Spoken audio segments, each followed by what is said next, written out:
George Morgan here and Jack Canan. All the lights are currently lit here on track, and it is go, go, go!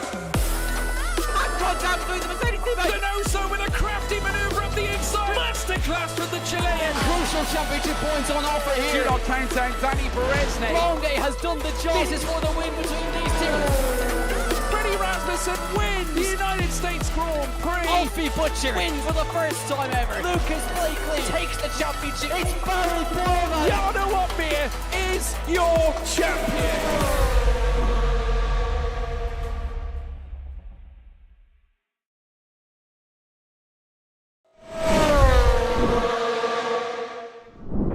Well, good evening, everybody. Welcome back to PSGL. We are once again returning, this time for more PC F1 action, and we're coming down to the final 3 rounds of the championship. But it could all be sewn up this evening. Jarno Opmeer on the cusp of doing it once more. He could yet become a 6-time PC F1 champion and a 7-time overall PSGL champion. And I must say, it's going to be a fantastic night. We're actually going to be racing around the very tapestry of where he managed to obtain probably one of his greatest F1 esports performances of all time, easily one of the F1 esports greatest moments of all time, back at this track in Texas in F1 esports as well. And we've seen it in PSGL as well alike. George Morgan here this time, though. Dan Field returns to PSGL here this evening. Obviously, Jack Canan, just want to say a few words about Jack Canan because, of course, he announced fairly recently that he has departed PSGL. He is no longer part of the commentary team. It was a really sad moment. Myself and Jack have been together now for, well, since 2019 at the very least. We commentated together through the early stages of league racing, eventually then moving to PSGL together. Jack Canan unfortunately bowing out from the commentary box here in this league. We do wish him all the very best, and be sure to send some love over to him as well. So it's now down to Dan Field to fill Jack Canan's shoes here this evening. So pressure's on, Dan. Those are some big shoes to fill, George, and I've got some very tiny feet. Jack, I mean, what a commentator he is. I only got to work, I actually did get to work with him for a couple seasons here in PSGL. A fantastic commentator, a fantastic guy, and I echo your words, George. We wish him all the best here. Yeah, we certainly do. But tonight is all about championships. And first and foremost, let's take you through the track map of where we're heading to this evening. We are heading to Austin, Texas, around this circuit layout that has delivered many grand races in the past. And of course, the United States, this is our second tier trip because last time out we went to Vegas where Ishmail Fahssi was able to take the lead spot. Circuit in itself, 5.513 kilometers, that's 3.425 miles, 20 corners. DRS available heading down the long straight as you venture out of turn 11 down through towards turn 12. That is the only location on the actual circuit as opposed to the main straight that you get, of course, out of turn 20 up towards turn 1 where you head uphill and then down again through the soiree of corners, almost requisite of Maggots and Beckett's. A technical track, Dan, one that generally does cause a little bit of carnage from time to time. Absolutely love this circuit, George. I love how much variety there is in terms of elevation changes and the different types of corners that we have. You know, Sector 1 is, of course, that S's section. You say it's similar to Maggots and Beckett's. Then that long second sector straight, that will create some fantastic overtaking opportunities. And then it slows it back down in the third sector. Lots of high-speed corners around this circuit, and that will make for a fantastic race this evening. It certainly will do. We can also talk about the current Drivers' Championship, first and foremost, so the calendar. And this is where we have been so far this season. Bahrain, Britain, Japan, Jeddah, Belgium, Mexico, Austria, Qatar, and last time out, Las Vegas. We are here tonight for round 10 at Texas. We've got 2 more to go after that. Brazil for round 11 on October 16th, and then it's Abu Dhabi. Coming up for round 12 as well for the grand finale. But like we said, the championship could all be decided. This is what happened last time at Vegas. Ishmail Fahssi went ahead and took victory. And then Beresne finishing in second place. Otis Lawrence finishing in third. But there were a couple of upsets. Obviously, Alvaro Carreton with a retirement.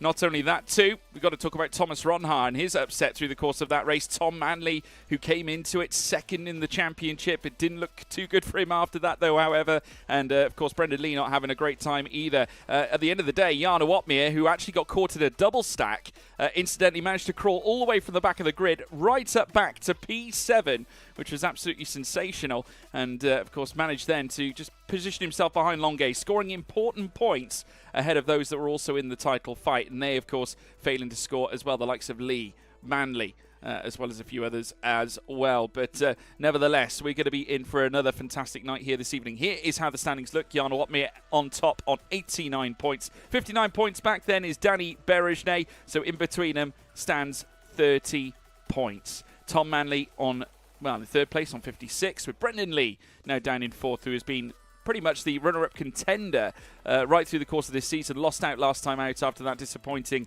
Vegas trip, but still very much in the hunt, no less. Obviously, it might be a little bit tough for him to try and gain that top spot, try and gain the championship, but definitely a fight for the runners-up prize is on the cards. But I know that obviously he's not feeling very well here tonight. Did not provide us with a track lap because, of course, he wanted to provide or certainly focus his energy into tonight. Otis Lawrence, fifth in the championship, just ahead of fellow Aston Martin teammate Duncan Hoffland. Ishmael Fahssi, our winner from last time out, currently sat seventh in the championship. And incidentally, we can hear from him now.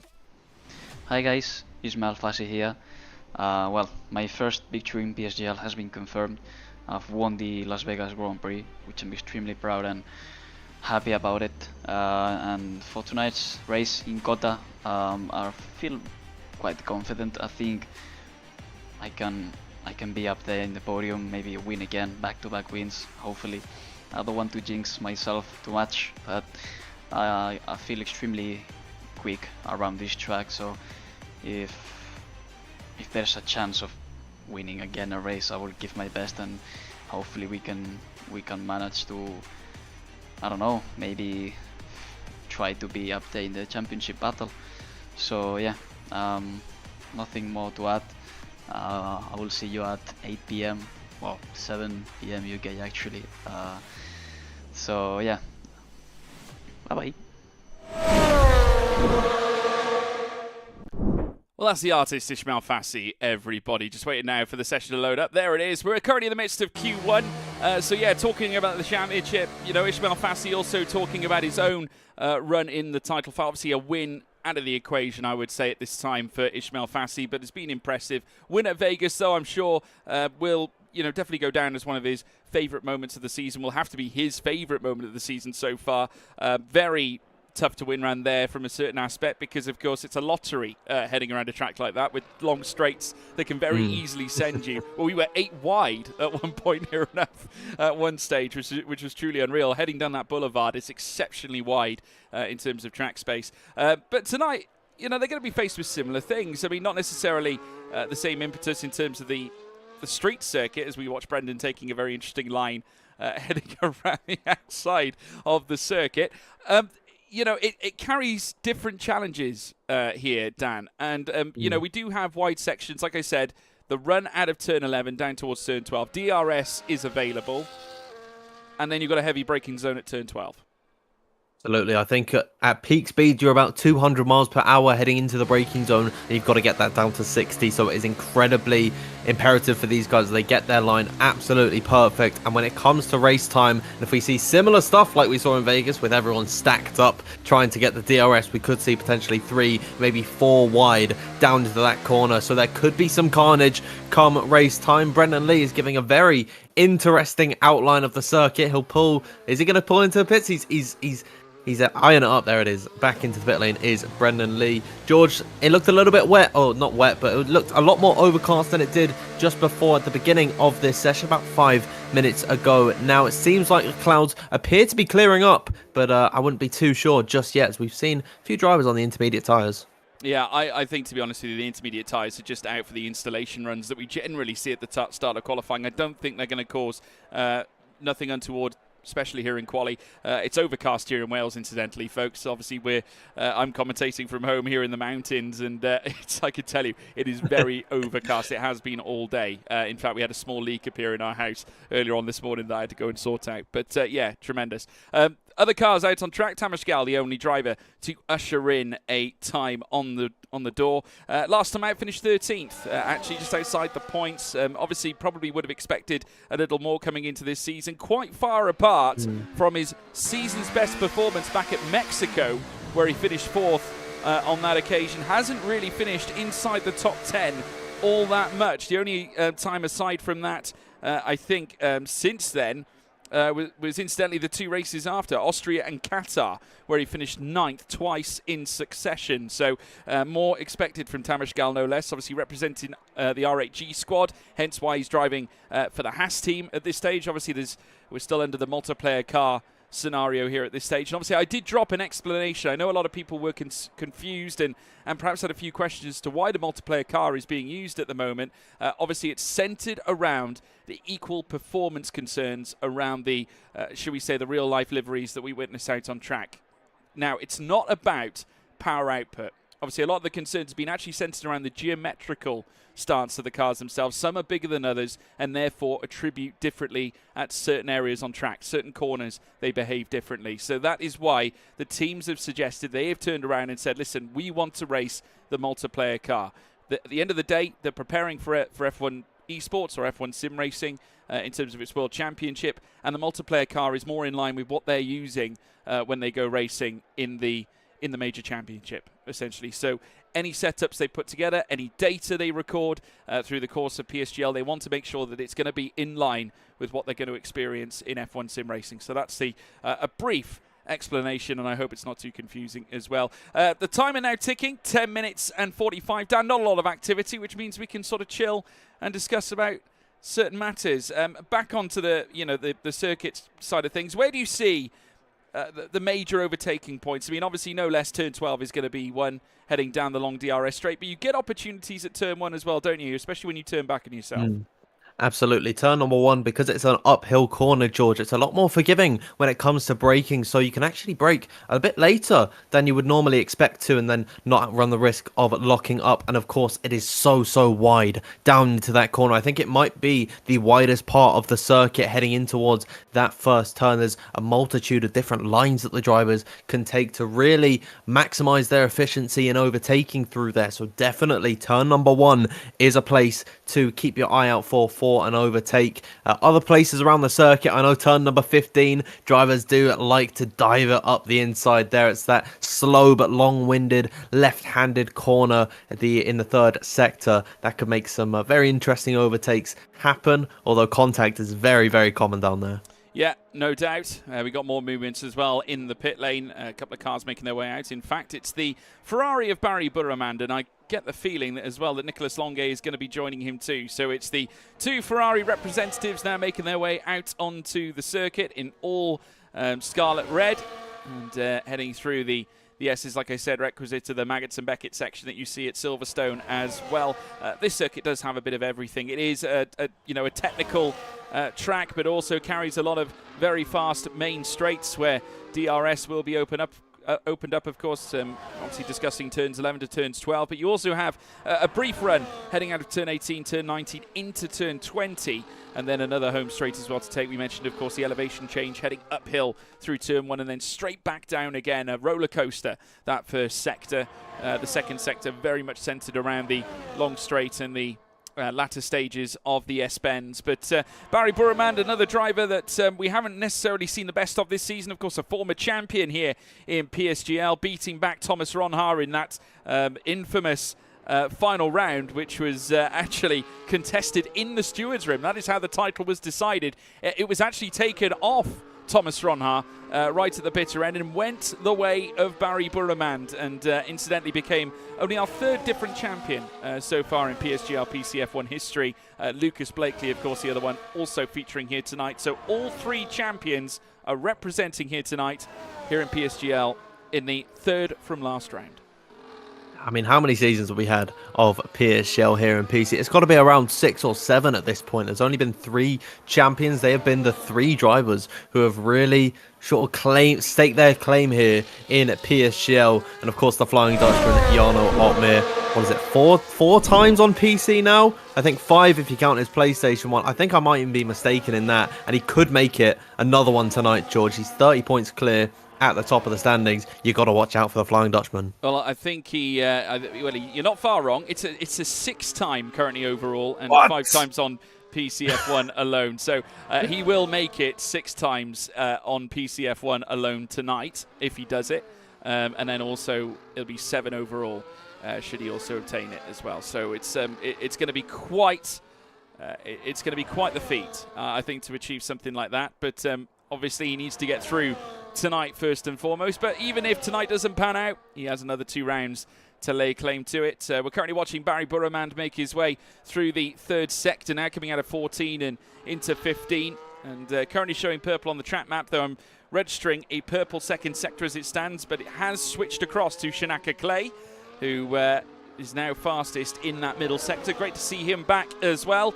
Of course, a former winner in the United States, being at Vegas back last season, and coming back yet again. Only twice have we raced at Vegas, and Shanaka Clay, former Williams driver, won it. And Ishmail Fahssi, current Williams driver, won it last time. Barry Burrowman now goes to the top. 1:29.825, the first representative time that we have seen so far. Otis Lawrence, who was unfortunately disqualified back on the last occasion we came here to Texas. Now looking to come back and bounce back, hopefully, with an opportunity at a victory. He was registering purple in both sectors at the start, has gone fastest overall, but Lucas Blakely looking absolutely rapid as he now makes his way coming out of turn 18. Fastest now in the middle sector after setting a 24.664 in sector 1. Really lit things up in the GB4 Championship. And I must say, we've been crying out for it. Lucas Blakely needs some budget for a full-time, full-time seat, that's for sure. Goes 2nd fastest, just behind the former McLaren Academy driver. Yeah, I mean, what a driver Lucas Blakely is. Can't quite trump Otis Lawrence at the minute. There's a few more drivers headed through the final sector. And just like that, all these times are being registered thick and fast. Brendan Lee is through the final corner at the minute. His Kick Sauber teammate Thomas Ronhar nestles himself into 3rd position as the last laps are about to be completed. Tom Manley to the line, George, with a 1 minute 29.737, just 5 thousandths quicker than Otis Lawrence there. Yeah, great time there for Tom Manley. Didn't actually register a single purple sector on the board, but still managed to hustle his way to the top. Just goes to show, you don't need to be purple in one sector as long as you're consistent across all 3 sectors. That's what matters. And he was equally fast in sectors 1, 2 and 3. And Tom Manley, incidentally, looking to bounce back after the disappointment of last time. Duncan Hoffler, we just saw as well, go 10th fastest. There's Jonny Tormela, just on a slow run. You can just see the energy light flashing on the back of the car. Ishmail Fahssi, there he is, our race winner from last time out, also making his way around the circuit. We're still waiting, obviously, for the bottom 3 to set their first fast runs. Alvaro Carreton, who unfortunately invalidated his last run, is now making his way around the last stages of the circuit. Now, will he stay out to go again? No. Coming into the pits, and Jarno Opmeer just sits above them in 17th place. There is our title contender. He could be a 7-time PSGL champion come the end of play this evening, and what an achievement that would be. He's broken pretty much every record, but he's written nearly every record in the book, and will continue to do so. He's written every record, he's broken every record that he has set. Jarno Opmeer, I mean, he is Mr. PSGL. When you think of this league, George, you've got to think of Jarno Opmeer. Otis Lawrence retires from this session. He believes he is safe into the next session. Tom Manley, I'd imagine he would as well. I'd say pretty much everyone from about Freddie Rasmussen upwards, I think that they could be safe into the next one. It's very tight-knit, actually, when you consider how long this circuit is. From 5th all the way down into 11th position, they're all on a 1 minute 29.8. So by the end of this Q1, George, with 3 minutes and 30 left to go, this could go any which way. Well, not only is Jarno Opmeer chasing a 7th PSGL crown, but he's also chasing a quarter of a century race wins in PSGL PCF1. He's currently sat on 24, one away from 25, and is currently sat on 46 podiums. No one comes close in terms of his win record. The only other driver that's in double digits is Barry Burrowman, and he has 14 against his name. The next highest is incidentally the 8 wins that are owned by Lucas Blakely. So there we go. Just goes to show the raft of quality Jarno Opmeer possesses. The Flying Dutchman still reigns supreme as far as the historical stats go, and that will be a number that remains there, I'm sure, for quite some time. Like I said as well, on top of that, 8 pole positions, and for a driver that, bear in mind, isn't necessarily known for his poles record, because of course he'll even admit it himself. Not necessarily the fastest driver over one lap. It's what he generally does in race trim that matters. At the end of the day, it just really goes to show and really impresses on how brilliant he truly is from lights to flag. Absolutely. I mean, just the second that he gets in his rig, loads into a PSGL lobby, you can expect quality from the Flying Dutchman. And he's not the quickest qualifier, but I'll tell you what, I think he's actually improved quite a decent bit on this F1 24 game. Definitely F1 22, 23. You wouldn't expect to see pole laps out of Jarno Opmeer, but now more and more on this game, I think you can expect to see him week in, week out challenging for pole position, but he's definitely at the wrong end of things at the minute. 17th position, George, on a 30.1. That's a disappointing lap from Jarno Opmeer. He's got one more attempt to get through. Yeah, can't afford to drop the ball here at this stage. Nicholas Longue, you're currently watching on screen as well, currently sat 7th fastest to 129.830. Against his name too, with Danny Berejnay just sat in behind. Freddie Rasmussen also in the midst too. Obviously Red Bull in control of the team's championship. And, you know he's the Red Bull team, their roster now, with Jarno now joining that squadron, it really has shown how brilliant they truly are as a pairing. And I'm sure Team Redline will be rubbing their hands together with the fact that with them governing the Red Bull team, they could be on the precipice of reclaiming that team's title. Of course, remember, Ferrari took it away from them. Shanaka Clay heading up though to turn 1, looking for a new drive essentially in F1 sim racing, and it almost seems like a bit of a shock that this man will not be partaking as far as we know in next season's championship, but still back again, and maybe at some point he will be named as a main roster talent going forward. Packs a huge amount of potential. Like I said, a race winner, his last win being at Las Vegas not too long ago. And, of course, his last outing for a professional team was with Williams, but now signed to the RHG team, so will join the likes of Thomas Ronhart and Brendan Lee. Let's see, though, if he can get out of Q1 and through to Q2. Yeah, Shanaka Clay got bags of talent, and on his day, he can really produce a strong performance. He's in now the second sector, heading in towards that heavy braking zone, 201 miles per hour, and then at the braking point, he is 62 mph. That was in the click of a finger, as he's down by a tenth on his previous best lap, so Shanaka Clay could be a candidate for elimination in this session if a few drivers just behind him are able to improve on their run. I think he might, no, he's not backed off. Heading in through the triple left hand, he's got nothing to lose at this point. Just go for broke, Shanaka Clay. He's got all the clear air in front of him as he's a slight little twitch through turn number 19, and an invalidation for Shanaka Clay. That'll put the final nail in the coffin of this lap. He'll come across the line, found an improvement in that third sector, but with that invalidation, he's not going to get that one. Yeah, it set him back, unfortunately. Alvaro Caraton also looking for an improvement, and he's not alone. His teammate Ishmael Fahssi looking to do the same. They head down in towards turn 20 this time. Caraton currently sat 19th fastest, looking to raise the stakes as he now sends it now across the line. P11, Longue goes fastest, moves up with a 129.701. That's a great time. What about Ishmael Fahssi? He jumps up to 4th, last week's race winner. Back again, and Freddie Rasmussen also dances to the top. Jarno Opmeer out of qualifying. Right at the very back, Jarno Opmeer P20, and that is where he'll stay. Surely he's not planning some last to first hijinks. Here comes Josh Edo, 10th quickest for the Alpine driver. That's a great rise as far as he's concerned. Danny Berejnay, the Hungarian, now up towards the line, will remain P11, but he is successfully through. And now Duncan Hoffland, who will not cross the line and register a valid lap time, invalidated his lap, but he is inside the top 15, which means he will move to Q2. But major shocks. The championship leader in pursuit of his 6th PCF1 title and 7th PSGL title is eliminated in P20. He will be starting from the back. That is a big one, George. Jarno Opmeer invalid on his final lap. Found a decent improvement as well in his first and second sector. I think it was that critical turn number 19 that undid it for the Flying Dutchman. So disappointing to see him out of this session, especially, George, when he can wrap up the title tonight. Jarno Opmeer definitely not going to be pleased with that one. Well, the big question is that going to hurt the chances? We know that he can perform around this track. This is one of his favourites. He has performed valiantly here in the past. It's Freddie Rasmussen, though, his teammate, Red Bull, with a car at the top and at the bottom of the standings, with Nicholas Longue, very impressive, 2nd fastest.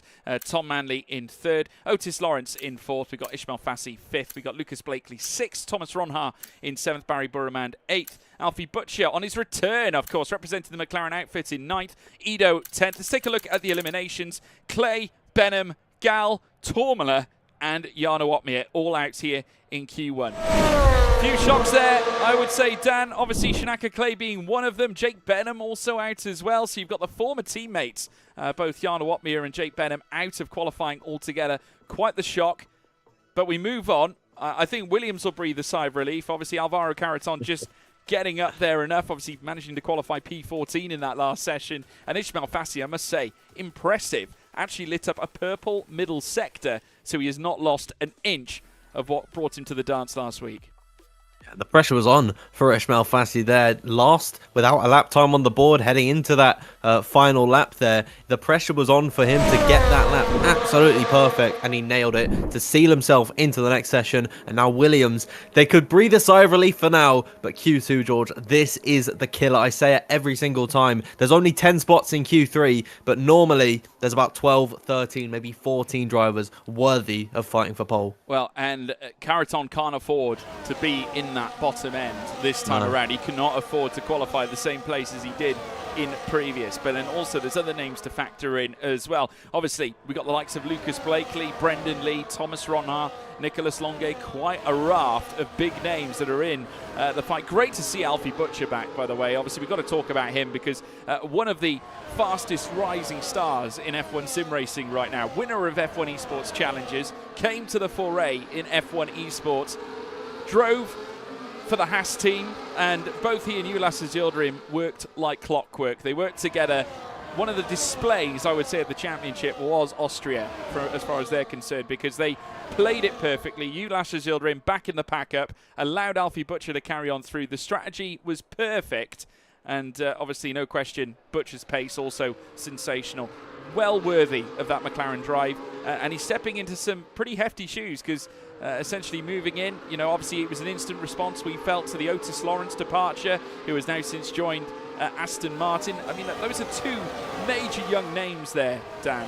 You know, you've got Otis now at Aston, Butcher at McLaren, you've got Manley at the Red Bull family, of course, will no doubt be racing for the RB team, no longer AlphaTauri team this time around. The raft of young talent coming through from the lower stages of league racing up to the top tier is sensational.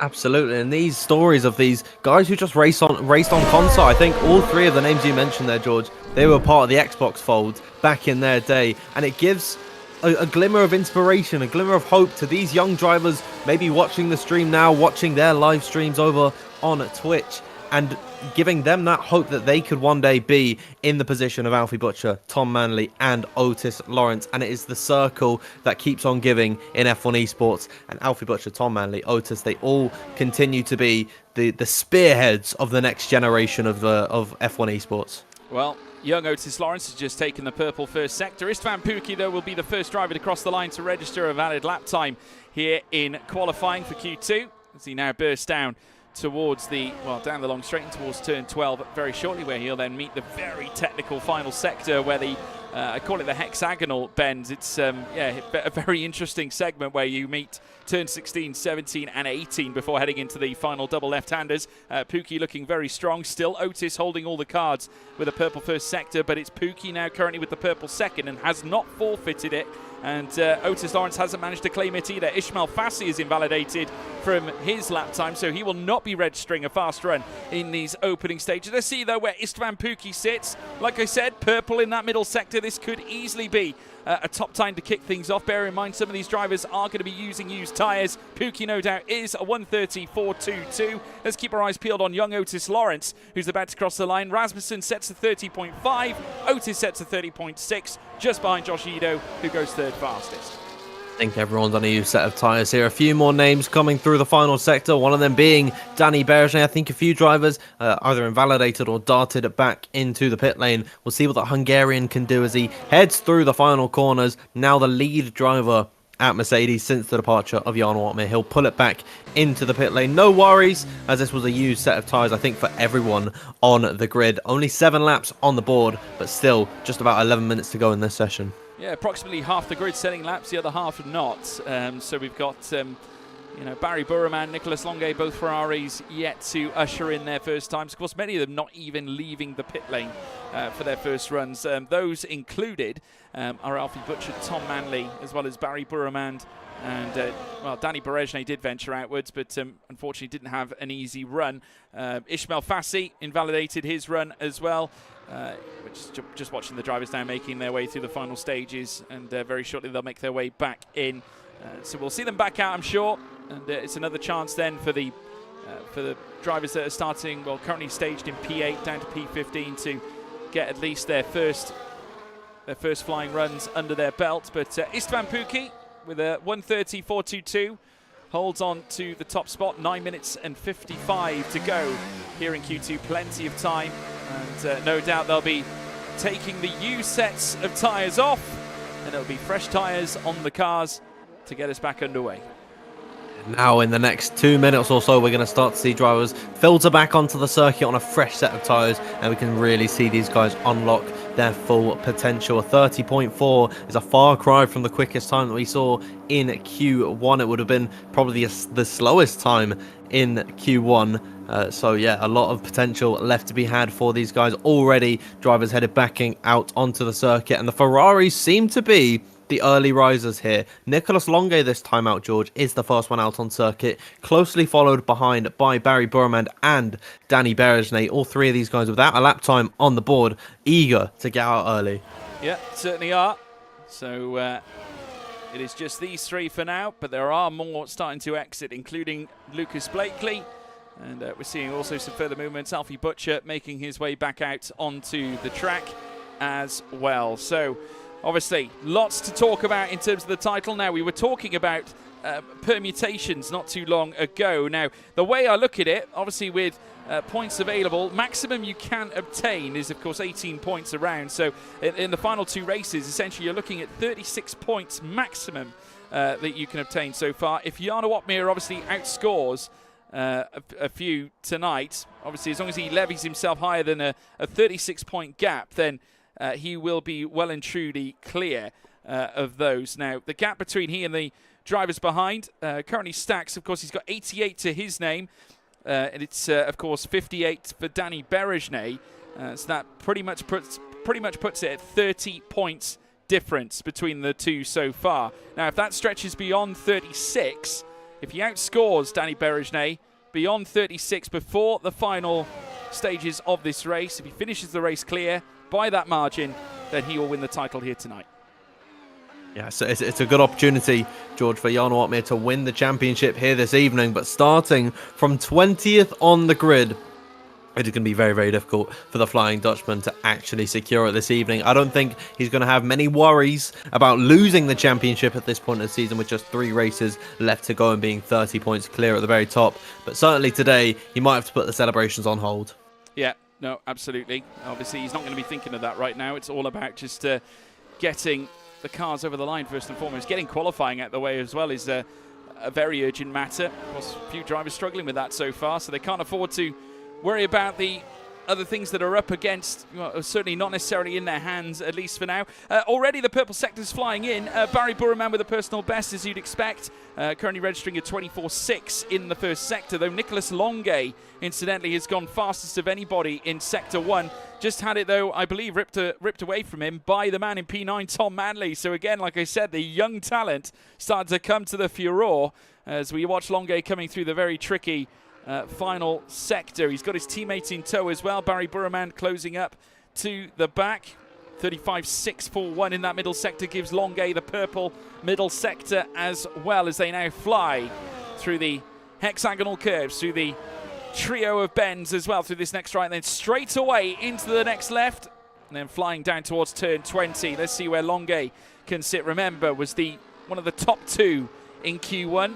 We'll be looking to try and take down Pukki. He does indeed, and that is fresh rubber, folks. And Barry Burman joins him, second fastest for the Ferrari pairing, as Danny Berejne pops third fastest as well. We've got a couple of other cars coming across the line. Lucas Blakely also about to cross the line. Alfie Butcher goes third fastest, so topples Danny Berejne. Here comes Lucas Blakely, first time of the day, goes third fastest. Mere fragments between he and Barry Burman, former teammate, but Tom Manley back again. The Red Bull, the young Red Bull talent, unseats Nicolas Longuet with a sterling 129.4. What a lap time there from Tom Manley. Alvaro Caraton's back into the pit lane. Freddie Rasmussen will be the next one to come across the line through turn number 20 for the Great Dane. It's only P4 for the time being. I believe Ishmael Fahssi is next up, P8 for the winner last time out in Vegas. A few more drivers now, George, heading through the last couple of corners, led by Josh Edo. He's up by 4/10 on his previous best lap, as you would expect, as he'll slide his way through turn at number 20 to come across the line. Will improve by 6/10, but remain in P10, now P12, as that was Otis Lawrence, I believe, and Thomas Ronhard getting themselves up into 3rd and 5th, respectively. But what a lap time there from Tom Manley. A sensational run from him. Will put himself, just under a 10th, I think, 800th clear of Nicholas Longe. Yeah, and also a big lap from Otis Lawrence. It was a purple first sector as well, a 24.541, and then ushered in 2 personal bests in the final 2. So fantastic effort from young Otis Lawrence, the young Welshman, who moves in, joined Aston Martin fairly recently. It was almost in stereo, wasn't it, folks? Otis was the first one to move, eventually moved his way across to Aston Martin, leaving a space open at McLaren, you'd fathom, and that was leapt up upon by Alfie Butcher, and a very smart play from McLaren. They had to take that chance. And speaking about Aston Martin as well, who have not necessarily had the strongest lineups now for the last couple of seasons, you could suggest, in fact now, certainly based on the form of Duncan Hoffland, for example, and Otis Lawrence being the young future up-and-comer that he is, they're going to have a great opportunity to take some big points in the new F1 Sim Racing Championship. So keep your eyes peeled on that mean green team. They will be back to fight, and you can just see there Otis's teammate just pirouetting on through. That, of course, being Big Dunk, who has really made a name for himself, has been part of the development team at Aston Martin now for quite some time, and has now come back and shown his very best. And some of his performances so far this campaign have been truly extraordinary. Of course, laying claim to a victory back in Saudi Arabia, along with taking the fastest lap. And then, aside from that, a P3 at Austria, where he would claim his 2nd podium of the season. A truly fantastic effort on his part. And the Dutchman, the 2nd highest Dutchman in the championship, because Jan Watmir, of course, sits at the top.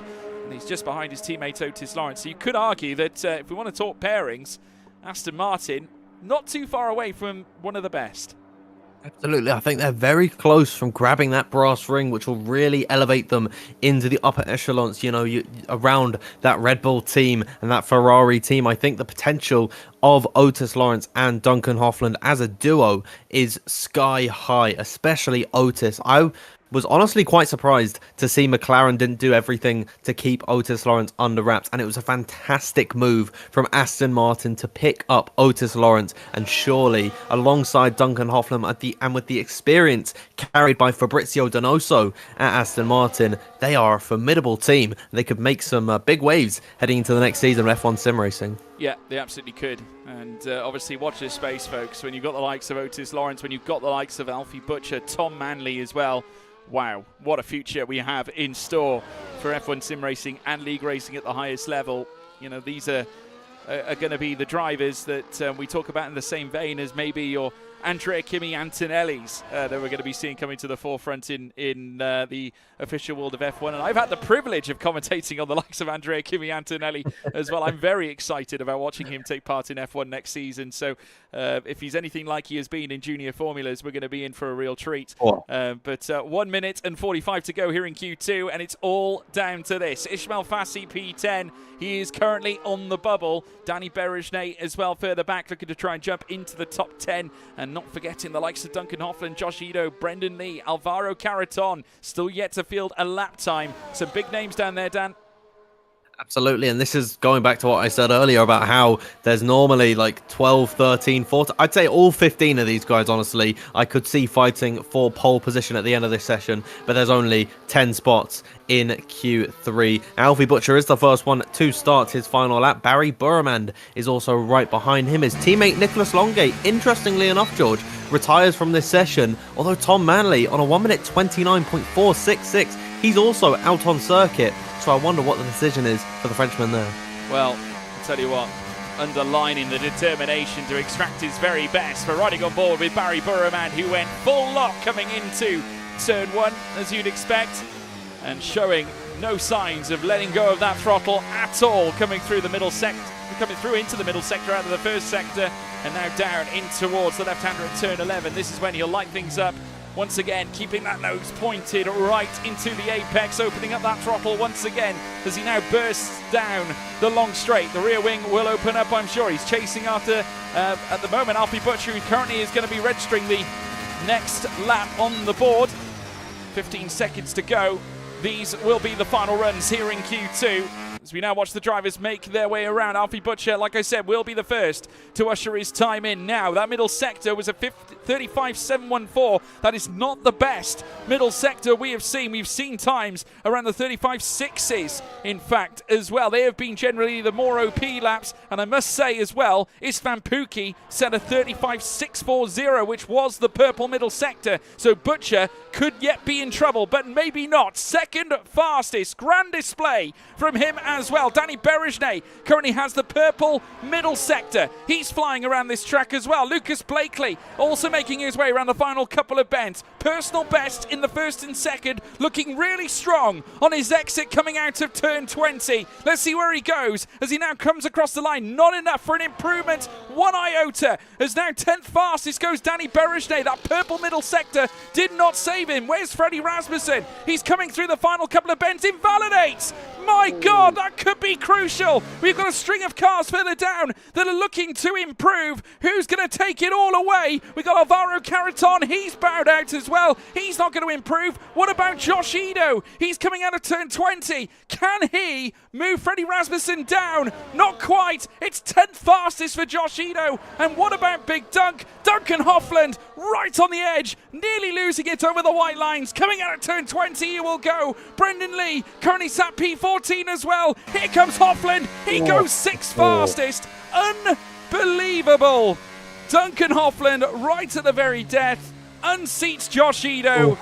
A fabulous effort there from Big Dunk. Ito is out. So's Fahssi. Big shock as Danny Berejnay is also evicted. And Brendan Lee and Alvaro Carreton, many of the OGs in F1 sim racing, have bowed out already through the course of Q1 and Q2, and now we're left. Freddie Rasmussen was so fortunate. That could have been both Red Bulls out of Q3 altogether. They would not have taken part, but it's Otis Lawrence. He is GOATIS here in Q2 with Tom Manley second, Alfie Butcher third, Nicholas Longuet fourth, Barry Burman fifth, Duncan Hoffland in sixth, Thomas Ronhaar seventh, Lucas Blakely in 8th, Istvan Pukki 9th, Freddie Rasmussen in 10th. And of course, like I said, we lose Ito, Fahssi, Berejnay, Brendan Lee, as well as further down, right at the bottom, Alvaro Carreton. Some huge shocks downfield. Absolutely incredible how that session has panned out and how close things were at the end. The entire field spread just less than 0.3 of a second. It was really up in the air to see who would get eliminated, but I gotta say, some big shots going out there. Ishmail Fahssi leaps out to me. He's been in some fine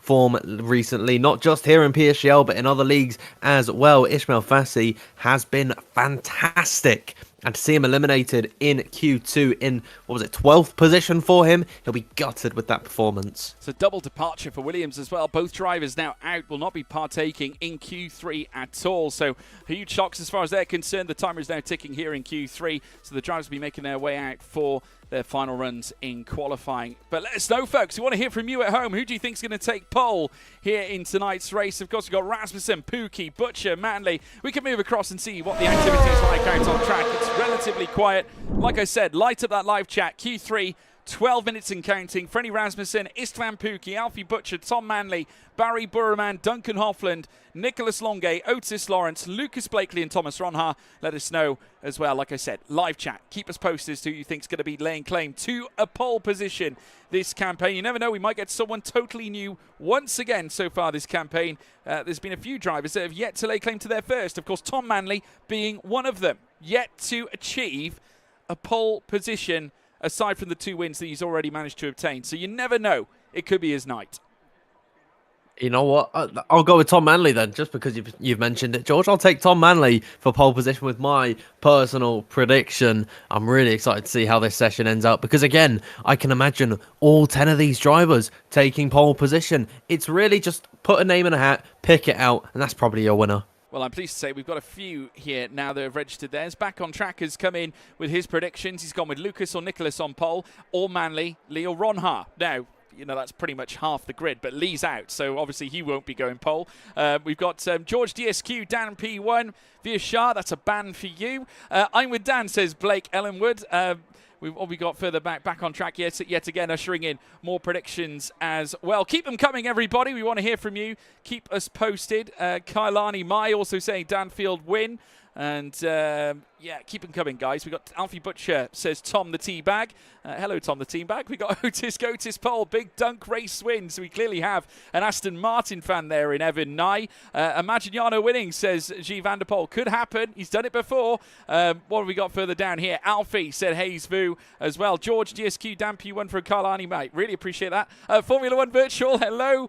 Tom Manley says Broken Britain. Many fans coming in and suggesting Tom Manley could be the one to make it his first pole position. Now, if there's a track that Tom Manley's going to take pole at, it could be this one. He's been impressive on a few of his initial runs so far in quali. He just needs to make sure he maximises right at the very end. We'll wait and see. Pookie for pole, says Nicky 1129.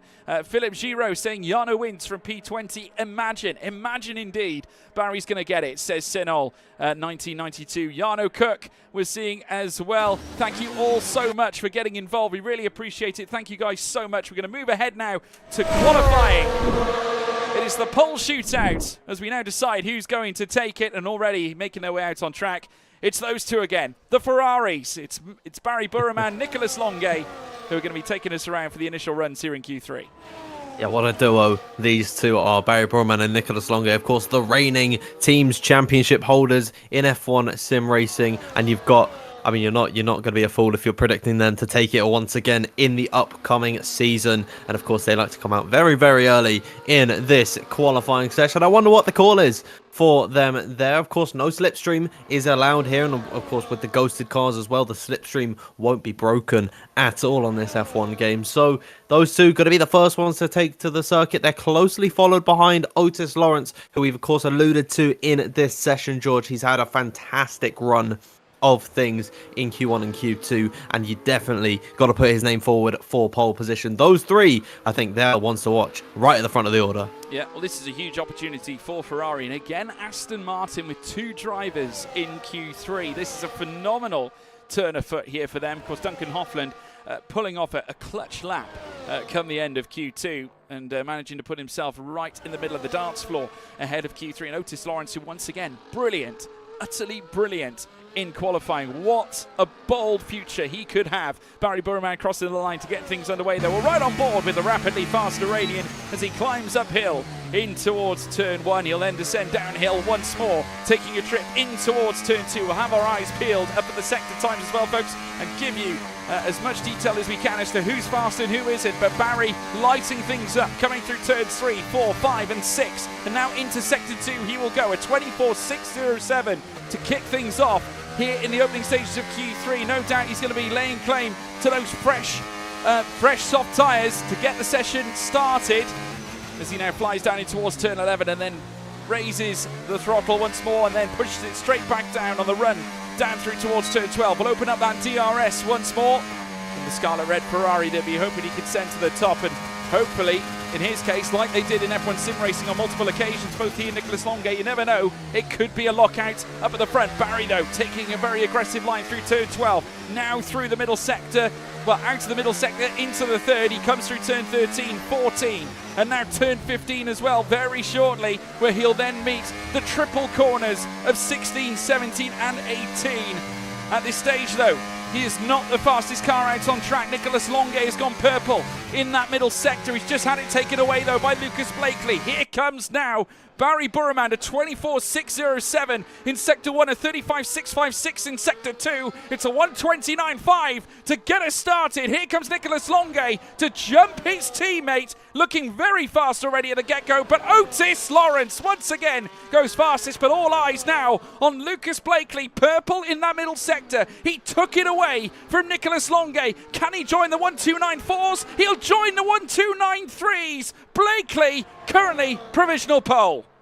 What a run there from Lucas Blakely. A few invalidations coming out. Alfie Butcher's come across the line in P4. Ispan Pookie will be the next one to come across the line, followed by Duncan Hoffland, then Tom Manley, then Thomas Ronhar, the last 4 drivers to complete their initial runs in Q3. Here is Ispan through the final corner now. What's it going to be for the Hungarian driver, the lone Hungarian in this session? He'll get himself into third. Duncan Hoffland, a disappointing P7, 30.05 tenths off the pace at the minute. Tom Manley through the final corner now. What's it going to be for the young Englishman? A 1 minute 29.444 for him there. And it will be Thomas Ronhar, the final man to come across the line. Is he going to trump Lucas Blakely? What a lap that was from the steaming Scot himself, as Thomas Ronhar will come across the line in P5. No one can get close to Lucas Blakely over Otis Lawrence by about half a tenth. No. Truly tremendous lap from Lucas Blakely to get things underway. A 1:29.365. He's in his own tenth of a second. He is well clear. 64 thousandths to the good ahead of Otis Lawrence in second place. But just look at it. The top 4, in fact the top 5, because Thomas Ronhar is precisely a tenth of a second off Lucas Blakely's pace. The top 5 all within the same tenth. Unbelievable. Thomas Ronhar doing a tremendous job. Obviously, to return, obviously didn't have a grand race at Vegas. It was really an imbalance of sorts. Finished in P18 come the end of Vegas, and it has not been a season to remember. Incidentally, get this, he's been on pole once this season, but he has not scored a podium once this campaign. Wow. It has been a very difficult season for Thomas Ronhar so far this year. No podiums for Thomas Ronhar, a former championship contender here in PSGL. He's had a difficult season. I think that is very fair to say. In the final couple races, well, of course, USA tonight, he's got a decent shot. He's in P5 at the minute. Then Brazil, then Abu Dhabi. Those are some very different circuits. So chances are, George, Thomas is going to have a good race at one of them. But definitely going on the recent form that he's had this year, what is he, 13th in the standings? It's been a very, very difficult season for him. I mean, if we were talking about heroes and zeros here this campaign, I hate to use that terminology, folks, because it sounds really harsh, but it's true. He has not achieved a single podium, nor fastest lap or win. The only thing he has achieved is that sole pole position this campaign. And looking at even the points he's obtained, it's been a rough ride for Thomas Ronhar this season. His first points finish was back at Japan, where he finished in P6. Aside from that, finished P5 at Belgium. There's been little consistent, little nuggets of performances. He finished P6 again at Mexico, 6th again at Austria. I mean, usually when you have 666, you call the devil. And it looks like the devil's answered as far as Thomas Ronhar is concerned. Not an ideal place to be, Dan. And if he carries on, he's got to break the trend somehow. Yeah, absolutely. And when you consider where his teammate is, Brendan Lee, at the minute, podiums galore for him so far this season. Yet to capture a win, of course, and it's going to be difficult today, starting in 14th position for the two-time F1 Sim Racing champion. He's had 4 podiums to his name. Where's Thomas Ronhar been? It's not been a good season. He's got to fix up heading into the final races of the season in order to really get that synergy flowing between himself and Brendan Lee. Yeah, well, already now we've got cars making their way out on track. Barry Burrowman again the first to leave, but Alfie Butcher splits the 2 Ferraris this time around. So you never know. We might see Alfie lead. Might be the case that Barry just lets him go. Clearly, there's a fight over clean air as far as quali is concerned. And I think, obviously, Ferrari tend to prefer themselves in a position where they have that clear run in front of them. Obviously, it does help because, while obviously ghosting is enabled here in PSGL, you know, naturally, it's better to have clear visibility. You know, the drivers like to have a nice visible FOV in order to maximize their lap time. So bear in mind, you know, poles can be won or lost in a matter of thousandths of a second. So it's easy to lose. Let us know in the live chat one last time who's going to take pole position. We're currently watching Barry Burrowman make his way around the circuit. Has he got the minerals though, Danfield? We'll have to wait and see, and you're absolutely right about wanting to be the first out on circuit, because even though ghosting is on, meaning that slipstream and dirty air isn't actually a factor, just that visual distraction of having another car in front of you that can really put you off and ruin your lap by even just losing a couple thousandths of a second. Barry Burrowman, though, he's been impressive so far this qualifying. P8 at the minute, but he's not a million miles away from Lucas Blakely. A very tight-knit field we have as Barry Burman rises in towards turn at number 1. He'll take to the roller coaster of the first sector, George. Yeah, coming through it now. We're running on board here with the rapidly fast Iranian, currently sat 8th place in the top 10 of things in Q3. The timer now ticking to the final seconds here in Q3 as well. Flying through this next left-hander as he ventures through towards turns 8 and 9. Out of turn 7, down the hill, out of turn 10 as well. Let's see where Barry Burman can position his scarlet red Ferrari. Of course, while obviously we're not using the official liveries at this point, very much under the tutelage of the multiplayer car. Barry Burman's going to coast down now towards turn 12. DRS is open for him. Alfie Butcher waiting in the wings in behind. Now I'm going to keep my eyes peeled on the sector times for you as well, folks, and keep you updated as to who's fast and who's not. At the moment, Barry Burman, though, looking fairly content. As far as the track map's concerned, he's gone purple. He's 26 thousandths better off already, but he's not the fastest driver. It's Alfie Butcher who has gone purple in that middle sector at 35.579. It's a 24.603 for Burman in the first sector, but he hasn't got it. It's Otis Lawrence who's purple in the first, but also on top of that, Lawrence registering a 35.644 in the second sector. Here comes Barry Burman, though, coming through the final corner here out of turn 20. Goes fastest for now, but all eyes on Alfie Butcher, who could yet unseat him. Yes, the Butcher lays down the carving knife. Here comes Nicholas Longue. The sister Ferrari to Barry will not improve from P8, and now more cars coming through as well. Tom Manley also one to watch. He's going slow as it stands. Thomas Ronha also making his way around the circuit. We got Freddie Rasmussen now about to venture around the final corner. Otis Lawrence has gone second here in the timing tower. Rasmussen goes 5th. Not enough for a top end spot, but who else? We got Pookie coming through turn 20 as well, opening up the throttle once more. Where is the Silver Arrows going to go? He's going to jump Rasmussen as he crosses the line with a 129.387. Unbelievable stuff there from Alfie Butcher. A few more drivers to the line. Thomas Ronhar nestles himself into P4. Duncan Hoffman with a big improvement on his lap. 2nd and 4th for Aston Martin. A sensational run from those two in qualifying. Tom Manley, he is not going to improve on his run, but Alfie Butcher, George Morgan, takes pole position by just 4 thousandths of a second ahead of Otis Lawrence. Incredible how close this field spread is. From first all the way down to 7th position. Less than a tenth separate them. Well, I can tell you this, that blade was so sharp on that Butcher's knife, it was 4 thousandths thick.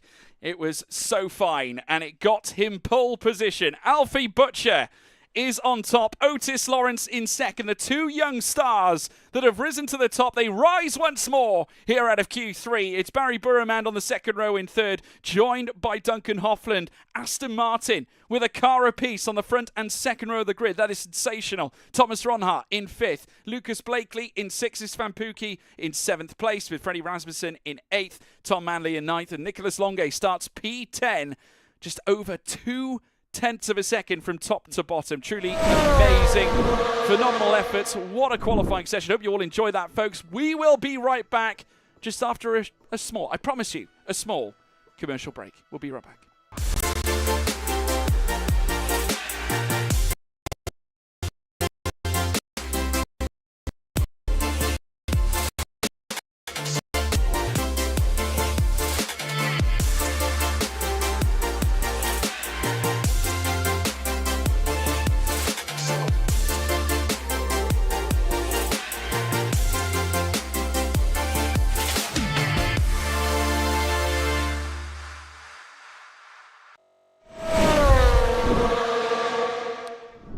Well, welcome back, everybody. The new blood have come calling, and it is going to be a sensational pole for Alfie Butcher. I mean, that's his first appearance back, Danfield.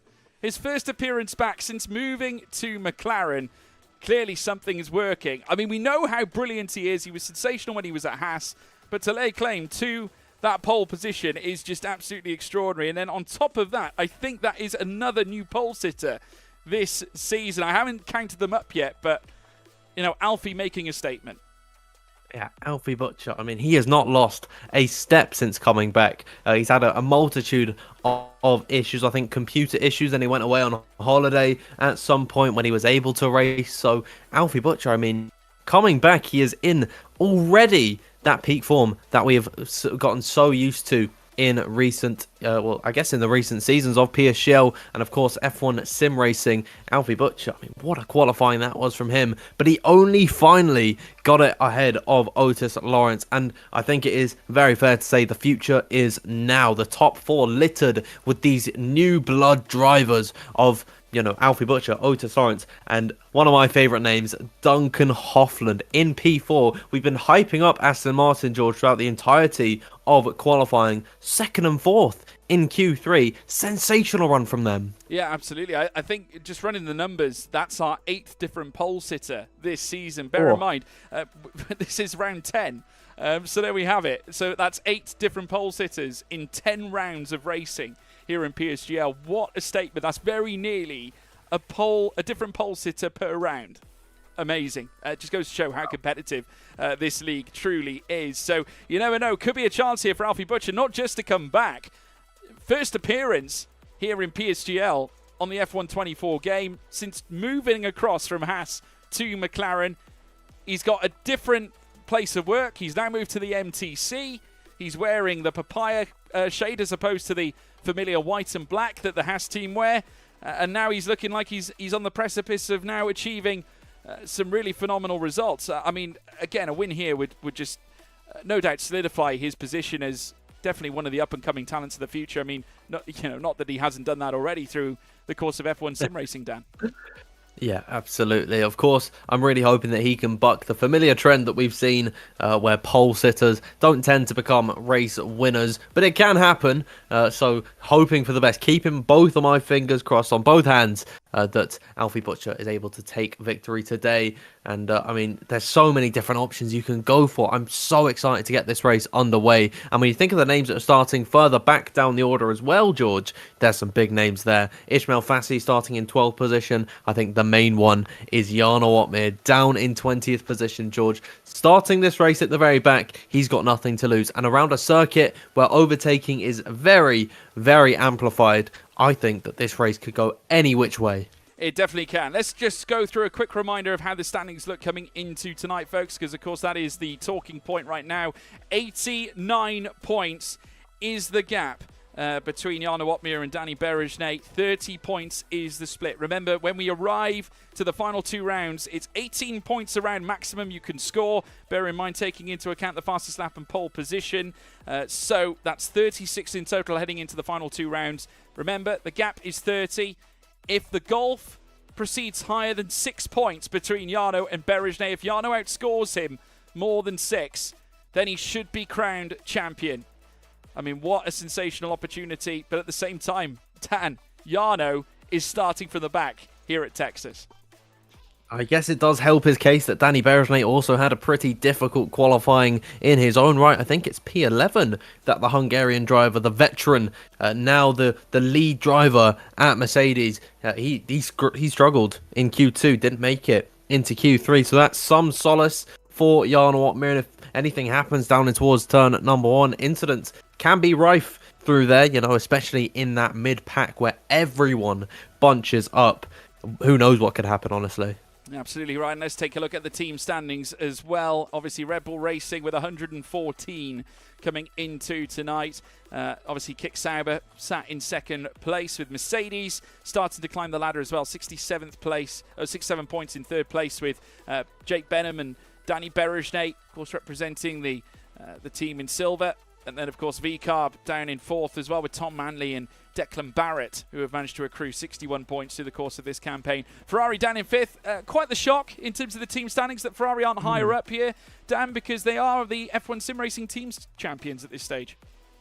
Yeah, absolutely, and I think that is due to the fact that Nicholas Longate and Barry Burman, they both missed individual races. I think Japan and Saudi Arabia, I believe neither of them even attended, but it's also been a pretty difficult season from the pair of them. Barry Burman and Nicholas Longate, no podiums whatsoever for them. They've both been consistent fairly inside that top 10 when they have attended, but no top 10s, no podiums, and crucially, no wins for the Ferrari duo.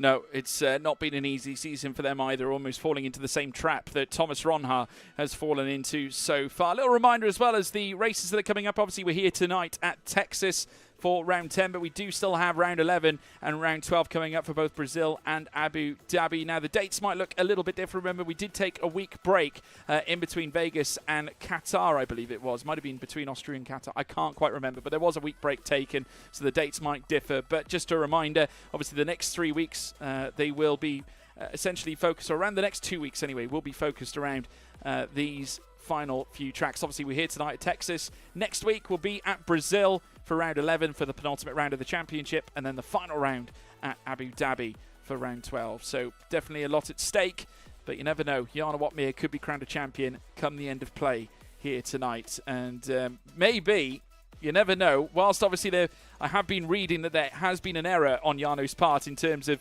an invalidated lap coming towards the final stages of Q1, there is still a great chance that this could be teeing up a fascinating race where he goes essentially from last to first. Though without the safety car, that doesn't really help things, does it?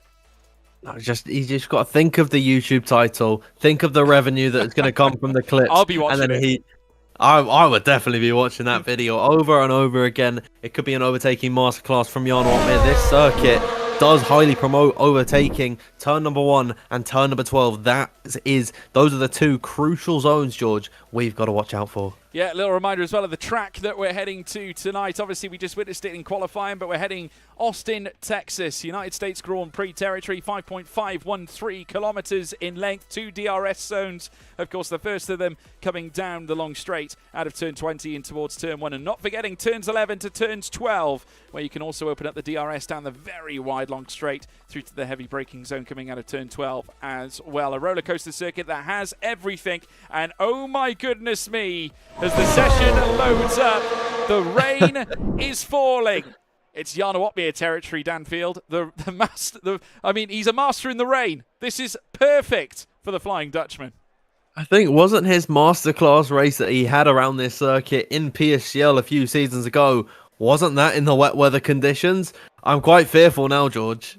Well, it's a great chance for him now. You never know. He could usher in a 7th overall PSGL crown here tonight off the back of a wet race here at Texas. And I must say, we're not sure where conditions are going to go, but let us know in the live chat as to who's going to take victory here at COTA. It's going to be sensational. Keep your comments coming in the live chat. Dan, where's it going? Do I go for it? I'm going to go for it, George. Jarno Wotmir, last to first here today. Well, there we have it. Danfield has spoken. Jarno Wotmir will become a race winner and potential champion here tonight. Obviously, let us know in the live chat as to whether you agree or whether you're looking elsewhere. Very shortly, the cars will be taken to the grid as we await the timer to tick to 0. One thing's for sure, the rain is falling here out on circuit. Jarno will win. Train loading, says Blake Ellenwood. Here come now the lights as we get set to go racing here in PSGL. And it's pedal to the metal, and it is go, go, go, go, go. Alfie Butcher getting a great start. Otis Lawrence in second place. Also a brilliant start for Barry Burman as they now fly in towards turn 1. It is still Alfie Butcher who leads. Otis Lawrence in second. Further back, we've got a huge fight hustling here between Istvan Pukki and Thomas Ronha as they now come through the soiree section. We've got cars venturing off track. Yellow flags in sector 1 as well. I think there's definitely been an upset. It looks like they've all made it through okay, but one thing's for sure, Alfie Butcher, the pole sitter, leads the way, but Otis Lawrence is chasing him down. Lucas Blakely's going for third position. He's up the inside of Barry Burman. They're side by side at the end of the first sector, heading down in towards turn number 11. Duncan Hoffland could have a nose in here. Into the braking zone they go. Blakely will dive to the inside line, and he's got the move on Barry Burman. Duncan Hoffland sweeping beneath him, and now they're 3 wide on the first lap here, George. They certainly are 3 wide. They will go down the long straight. Lucas Blakely, a multi-time GB4 race winner. And no doubt if he was afforded the opportunity, a potential champion. Up the inside goes Otis Lawrence and immediately takes the race lead here on lap 1 of 28. The battle still unfolding though further back as they fight over the third step of the podium. Lucas Blakely, the former F1 Sim Racing champion, former PSGL champion, coming under fire as this Fampuki somehow sends himself into P3 territory. Lucas Blakely forced to wait in behind. Here comes now around the outside Thomas Ronha, who's challenging Barry Burman as well. Truly tenacious brilliance as well on show here from Ronha, who is yet to take a podium so far this season, and he's taken down Burman heading through towards turn 20. It's the first lap, for God's sake. Barry Burman, what has happened to him? On the start, he's down 5 places. He's been swamped by the entire train. Tom Manley out of this race. Josh Ito has also come into the pit lane. Oh! Lucas Blakely still fighting with Islam Pookie. Yeah, and Pookie very nearly getting upset as well, coming through turn 1. The rear of the car was snapping. Josh Ito's retired, so is Tom Manley. 2 major shocks. A Red Bull driver, a Red Bull family driver out of the race. Josh Ito, a former Red Bull driver, out of the race. The current Alpine driver announced just prior to the new season of F1 Sim Racing out of contention here at COTA here tonight. Now Lucas Blakely up to 3rd. He's a second behind Alfie Butcher, but crucially he's 1.4 ahead of his Fampuki. But obviously remember, in wet conditions there's no DRS.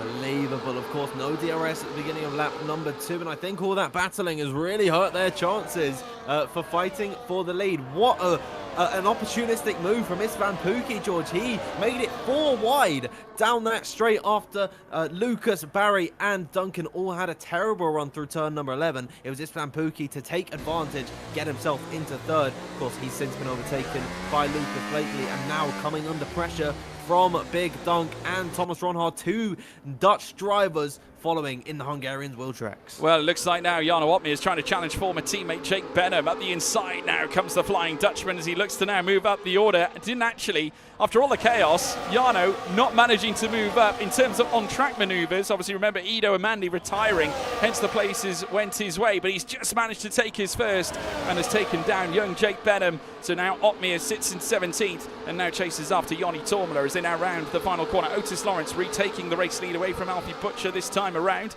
as they fly it through towards turn 1. Lucas Blakely forcing himself back to within the 1 second gap. It's now 8 tenths between Blakely and Alfie Butcher as it stands, with Ronhar as well tapping on the back of Duncan Hoffland as he looks to proceed and fight for a top 5 place here in the standings. Shanaka Clay also looking to make moves this time on Ishmael Fahssi, the former Williams driver, against the current Williams driver, both of whom have race wins at Vegas, and both of them, the only winners at Vegas, and now here at Texas, looking to once again flex their muscles around an American circuit as they now hustle out of lap 3.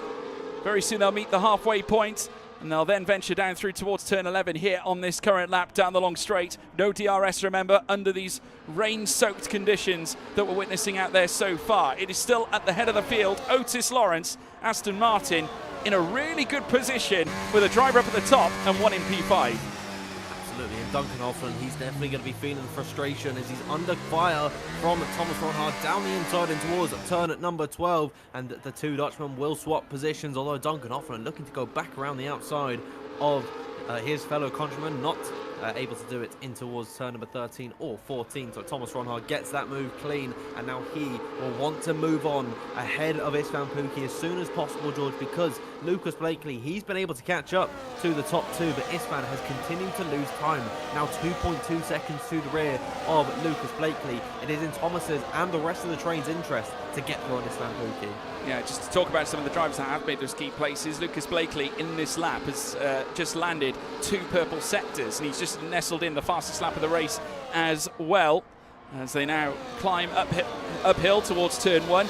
Incidentally, Blakely, remember, started 6th place on the grid. Well, Istvan Pookie started P7 on the grid. Also making big gains is the man sat in P8, Danny Berejne, who started in 13th. He's now up to 8th.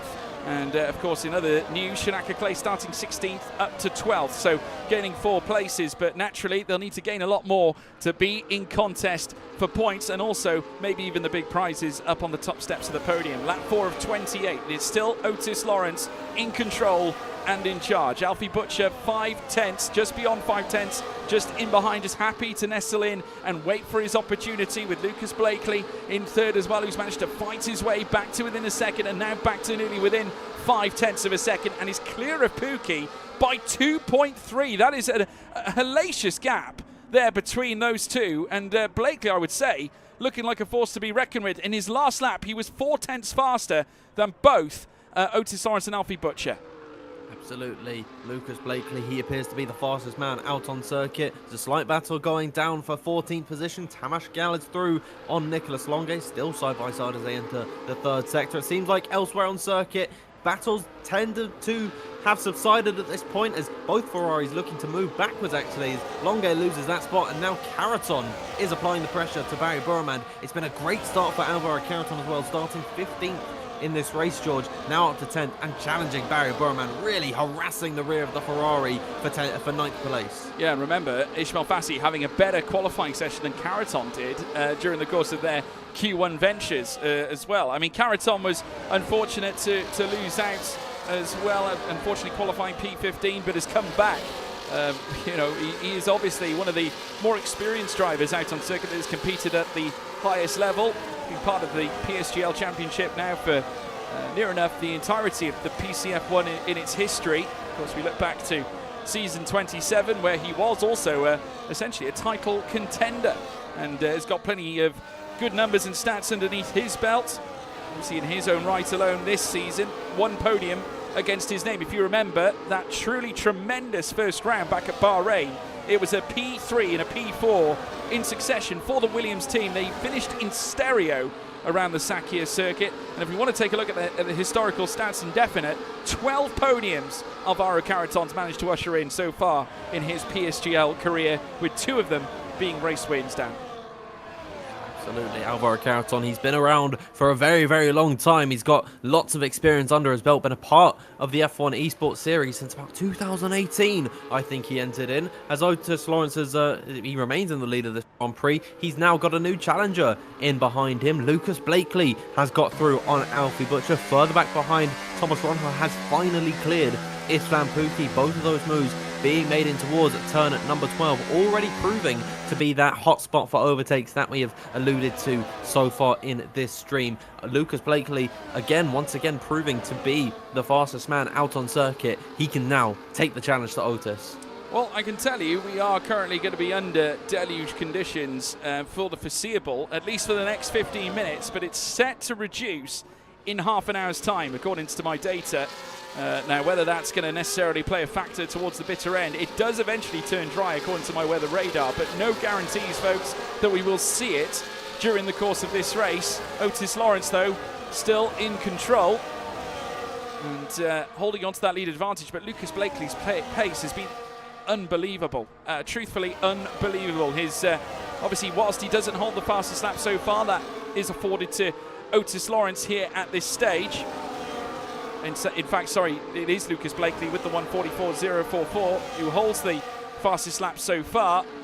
It certainly will take a huge effort for him to try and take down a driver as tenacious as Otis Lawrence, who has really proven to be such a raw talent. But Blakely's going to try as they now hustle down through towards the final corner here, down this straight.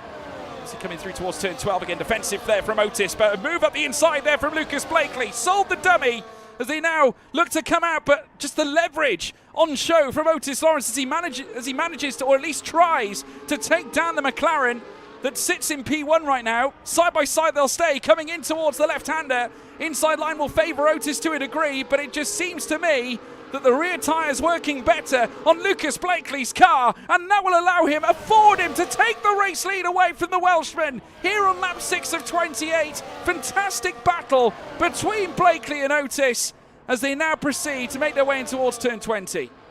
Great mutual respect between the pair of them. Lucas Blakely gave plenty of room to Otis Lawrence, as did Otis to Lucas, and now it is Otis's turn to come back and try and attack Lucas Blakely. But what a setup, I think, Lucas Blakely has, just riding on board with the two drivers. You can see the difference in grip at the rear that Lucas Blakely has, and of course all these drivers, George, they've been able to whack on a wet setup due to the fact that there's no parc ferme conditions, due to the fact, of course, we've loaded into a new session. I just think that McLaren setup is really working in the favour and really attuned to Lucas's driving style.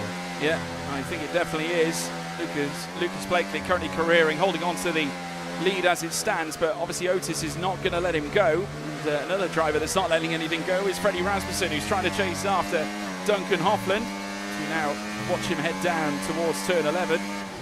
Blakely now advancing his gap to 5/10, but very shortly I think he's going to come under pressure. Obviously Otis trying to chase after him, and whilst obviously slipstream isn't a factor here in the races here in PSGL, it does of course open things up when you get a better run, especially heading out of a slow and heavy braking zone such as turn 11. Freddie Rasmussen looks like he's finally managed to get the move done this time on Duncan Hoffland around the outside coming out of turn 12. And yes, does topple down the Aston Martin. So it's Rasmussen now in 6. He needs to try, though, and bridge the gap of 1.7 between he and Istvan Pukki. Yeah, Duncan Hoffland, I don't think he's enjoying these wet weather conditions, George, after a hellacious start to the race for him, possibly challenging for a podium on lap number 1. He has since moved backwards, now lost 3 spots from where he started in P4, all the way down into 7th position. It's been a difficult start to the race for Duncan Hoffland, and it could get even worse because Danny Berejnay is applying the pressure, up 5 spots in this Grand Prix after starting in 13th. He's looking to make it a 6th ahead of Duncan Hoffland, but he can't quite find the move in towards turn number 1, and I do believe Duncan, he's going to do his best to just stay within the slipstream of Freddie Rasmussen, run the line that the reigning F1 sim racing champion does, and I think you'll be all right for Duncan Hoffland there. Yeah, well, Thomas Ronhaar also, unfortunately, falling victim to the time loss that Istvan Pukki had at the very start. Of course, the time gap that currently sits at 2.4 seconds has pretty much remained that way for the entirety that Thomas Ronhaar has been sat there. And remember, it was the same when Istvan Pukki was sat in 4th place as well. Though, that being said, we're only on lap 8 of 28. Jarno Opmeer still sits down in 17th. We've got to go on. Jarno watches now. Up the inside comes Danny Berejnay, trying to challenge Duncan Hoffland over P7, and it looks like the Hungarian is fed up of waiting and fed up of watching, and is now going to try and use the leverage coming out of turn 11 to try and open things up, heading down towards turn 12. Back comes now Duncan Hoffland to try and force him back as they head now into the heavy braking zone once again. The left-hander now sits in between them as they look to fight it out, heading through towards the triple right-handers. But first and foremost, a couple of heavy braking zones, a switch back from Berejnay, who gets a little tap in the rear from Barry Burman for his troubles, which doesn't help, especially given the aquaplaning these drivers are facing here on a very slick COTA circuit, and Duncan Hoffland holds on for now. I love that defensive move from Duncan Hoffland. He squeezed Danny Berejnay as much as he could to that inside line to compromise his run in towards turn number 12. Then he used the speed that he's got from taking that preferred line on the outside and then swooping into the apex. It was great defensive work from Duncan Hoffland. Little bit of news further back. Shanika Clay, George, after moving up 4 places in this Grand Prix so far, he's got a bit of wing damage. I think he just picked that up in the 2nd sector last time by. He's missing his front left end plate. Yeah, Jarno Opmeer also at the inside this time with Nicholas Longuet. We were just riding on board with him, and he was trying to he was looking for an opportunity, I think, to get past Longuet and Joni Torbner, who are going side by side through the final sector, and Opmeer going wide, coming through the first sector as they then headed down through towards the S-bends, and Jarno losing out to that P16 spot as a consequence. Definitely something not right tonight for the Flying Dutchman. It didn't go well in qualifying, and it hasn't gone well once again this time in the race, but still a long way to go. Remember, it's all about the strategy phase, but ideally, as far as Jarno's concerned, he needs to make places in order to put himself within the championship window. But up the inside again on Nicholas Longuet. Longuet, though, switches back, heading out of turn 11. So once again, they're going to go nose to tail, but this time the Ferrari is able to hold on. There's an air of impatience around Jarno Opmeer. He could have made that move, but he lurched up the inside a little bit too early. He'll have another crack at the whip in towards turn at number 12. This time By's a lot calmer on the brakes, still wheel to wheel with Nicholas Longuet, who'll have the lesser preferred outside line through turn at number 13 as they bang wheels off the exit of the corner. The Flying Dutchman, he's got the opportunity down the inside through turn at number 15. Still wheel to wheel between Nicholas Longe and Jarno Opmeer. The pair of them having very difficult races thus far. Jarno around the outside, can't quite find that move, and Nicholas Longe, he will remain in 16th position, but it's still been a very poor day at the office for him. Starting P10, George, all the way down in 16th. Yeah, I think Jarno's having some difficulties with, I think Longe maybe having some moments with his internet and, or something, just playing havoc, I think, and Jarno's unable, I think, to pick his spot against the Frenchman. He's now once again going to go up the inside with a salacious move up the inside, and again a little tap from Longe this time on the run down through towards turn 2. So the Flying Dutchman finally managing to unseat Longe, but at what cost? Obviously that's going to have cost him a high degree of time, a lot of time in this pursuit of achieving big points, and as it stands, Danny Berejnay is going to get points on him should it stay like this. Absolutely, Danny Berejnay, he has had a fantastic race at the minute. He's in 8th position, up 5 spots in this Grand Prix, and he's right on the rear of Duncan Hofland, who has lost slipstream to Freddie Rasmussen. Duncan continuing to struggle with pace in this Grand Prix. Now Danny Berejnay is on the battery, closing up to the rear of the Aston Martin driver and towards turn at number 12. But of course, in these wet weather conditions, the power of the ERS is quite actually, it's less effective in these wet weather conditions, so Danny Berejnay can't close that gap to Duncan Hofland. He's got to watch the rear of the Aston Martin for at least another lap here, George. Yeah, certainly does.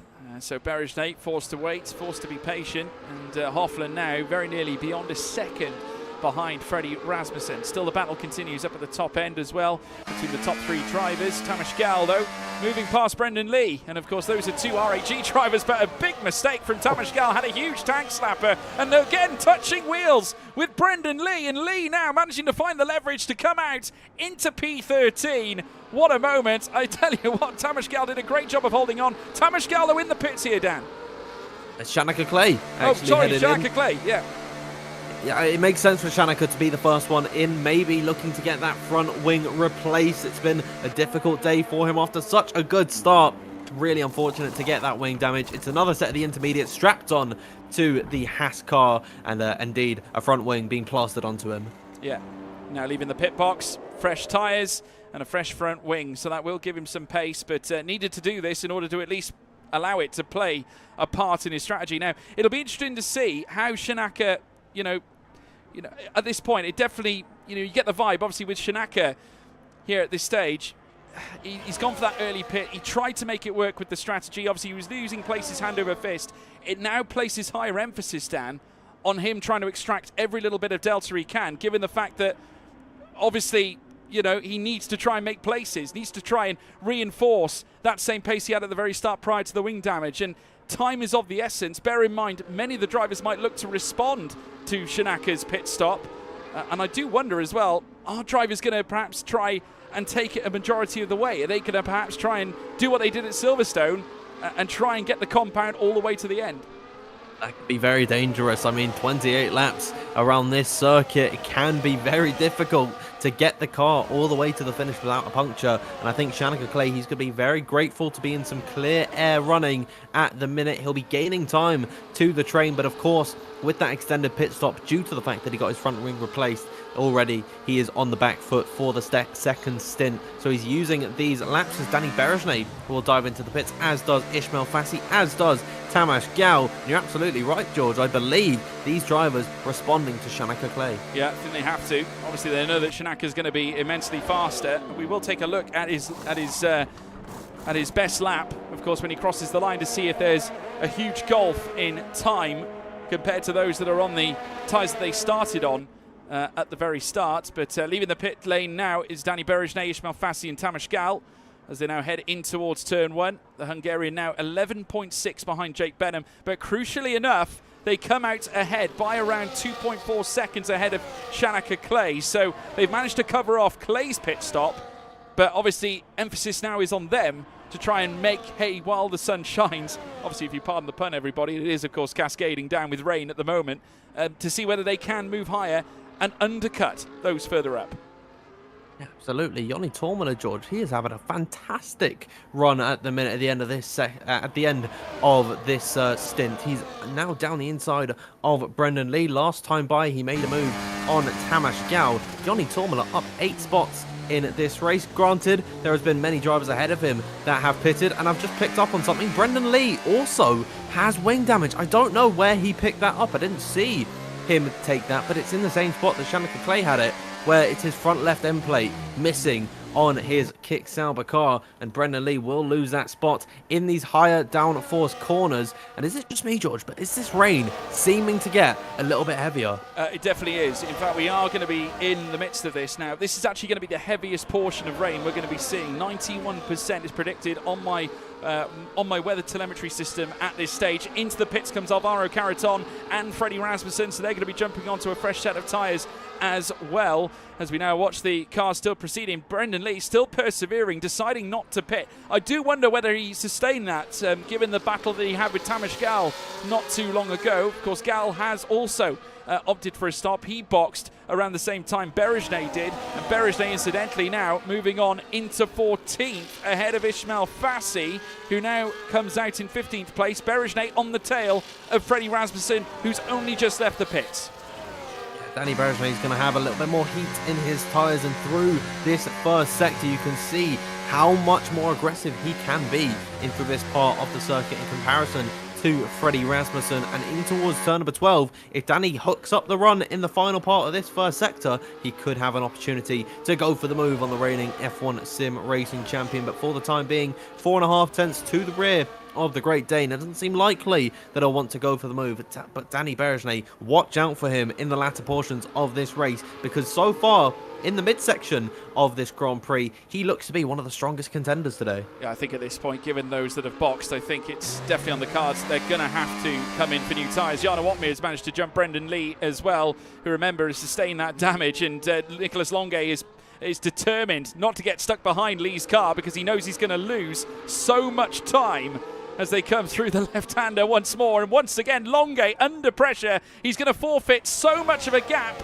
being stuck behind Brendan Lee. So his contest against Otmere for now is well and truly over as they now come through the final few corners. This time around, Blakely still out on track, as is Otis Lawrence. No movements made between those. Again, Brendan Lee forced to remain out. Up the inside goes Longuet. Pushed aside goes Brendan Lee as they now go up the home straight through towards turn 1. They're going to go 3 wide and head up the hill as they take the elevation run up through towards turn 1, and Jake Benham managing to hold on after managing to brush past the pair of them. Brendan Lee still somehow keeping Longuet in behind. To rub salt into the wounds, absolutely.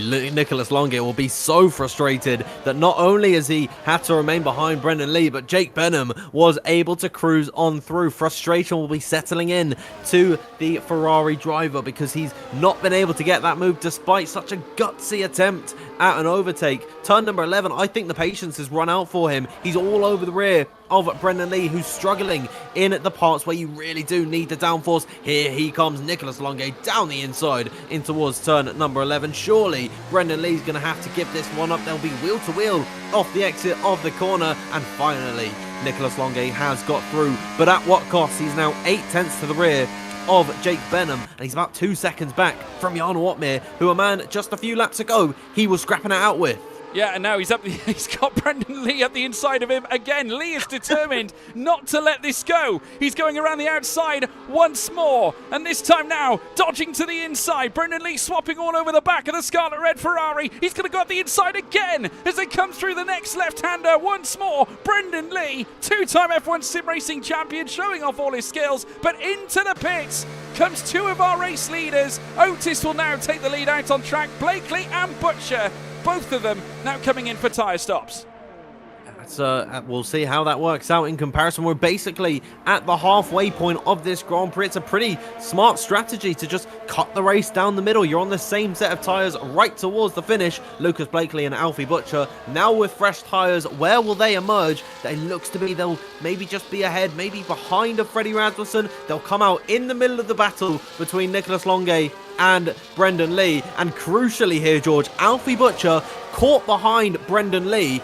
Maybe Brendan will hold him up here. He could well do. If he treats him the same way as he treated Nicholas Longuet, then Butcher's going to have a very rough time on his hands. But remember, both drivers, well, maybe there isn't going to be any friends here as we now watch as two juggernauts collide once more. This time Blakely and Longuet, and Blakely in smooth style brushes past Nicholas Longuet straight away, who is still yet to pit off his initial set of intermediate tyres. Here comes as well Alfie Butcher up the inside of Brendan Lee coming in towards turn 11. Lee a little bit unsettled, that front wing clearly not helping that car. That end plate missing is just so vital to the downforce element when making your way around this COTA circuit, especially in these greasy conditions, as we now see more cars coming through turn 12. You can already see Jarno Opmeer now trying to persevere after Joni Tormela. There's a 5/10 of a second gulf in between them still as they now hurtle through the final sector, but it's Otis Lawrence still at the head of the field, and he's got to pit now to respond to Lucas Blakely, surely. Is he coming in? Yes, he is, this time making no mistake with the pit entry line. And Otis Lawrence into the box. Thomas Ronhaar staying out, and that's actually something we've not really picked up on. Thomas Ronhaar, what a run he has had in the latter half of this stint. He was right on the rear of Otis Lawrence about maybe 5-6 laps ago. That was around about 2 seconds. So Thomas Ronhaar, he has found some good form in this race as Otis Lawrence will exit the pit lane now. Lucas Blakely's up the inside of Jake Burnham and will be comfortably ahead of Otis Lawrence. Otis is going to emerge behind Freddie Rasmussen, just ahead of Danny Berejnay here. Yeah, Lucas Blakely, currently your net race leader, 1.3 seconds behind Jarno Opmeer as it stands. If Jarno pits, he will fall through the field, and obviously his fight essentially is against Danny Berejnay. If he can go 6 points clear ahead of Danny, but also needs to inadvertently get higher than Tom Manley as well.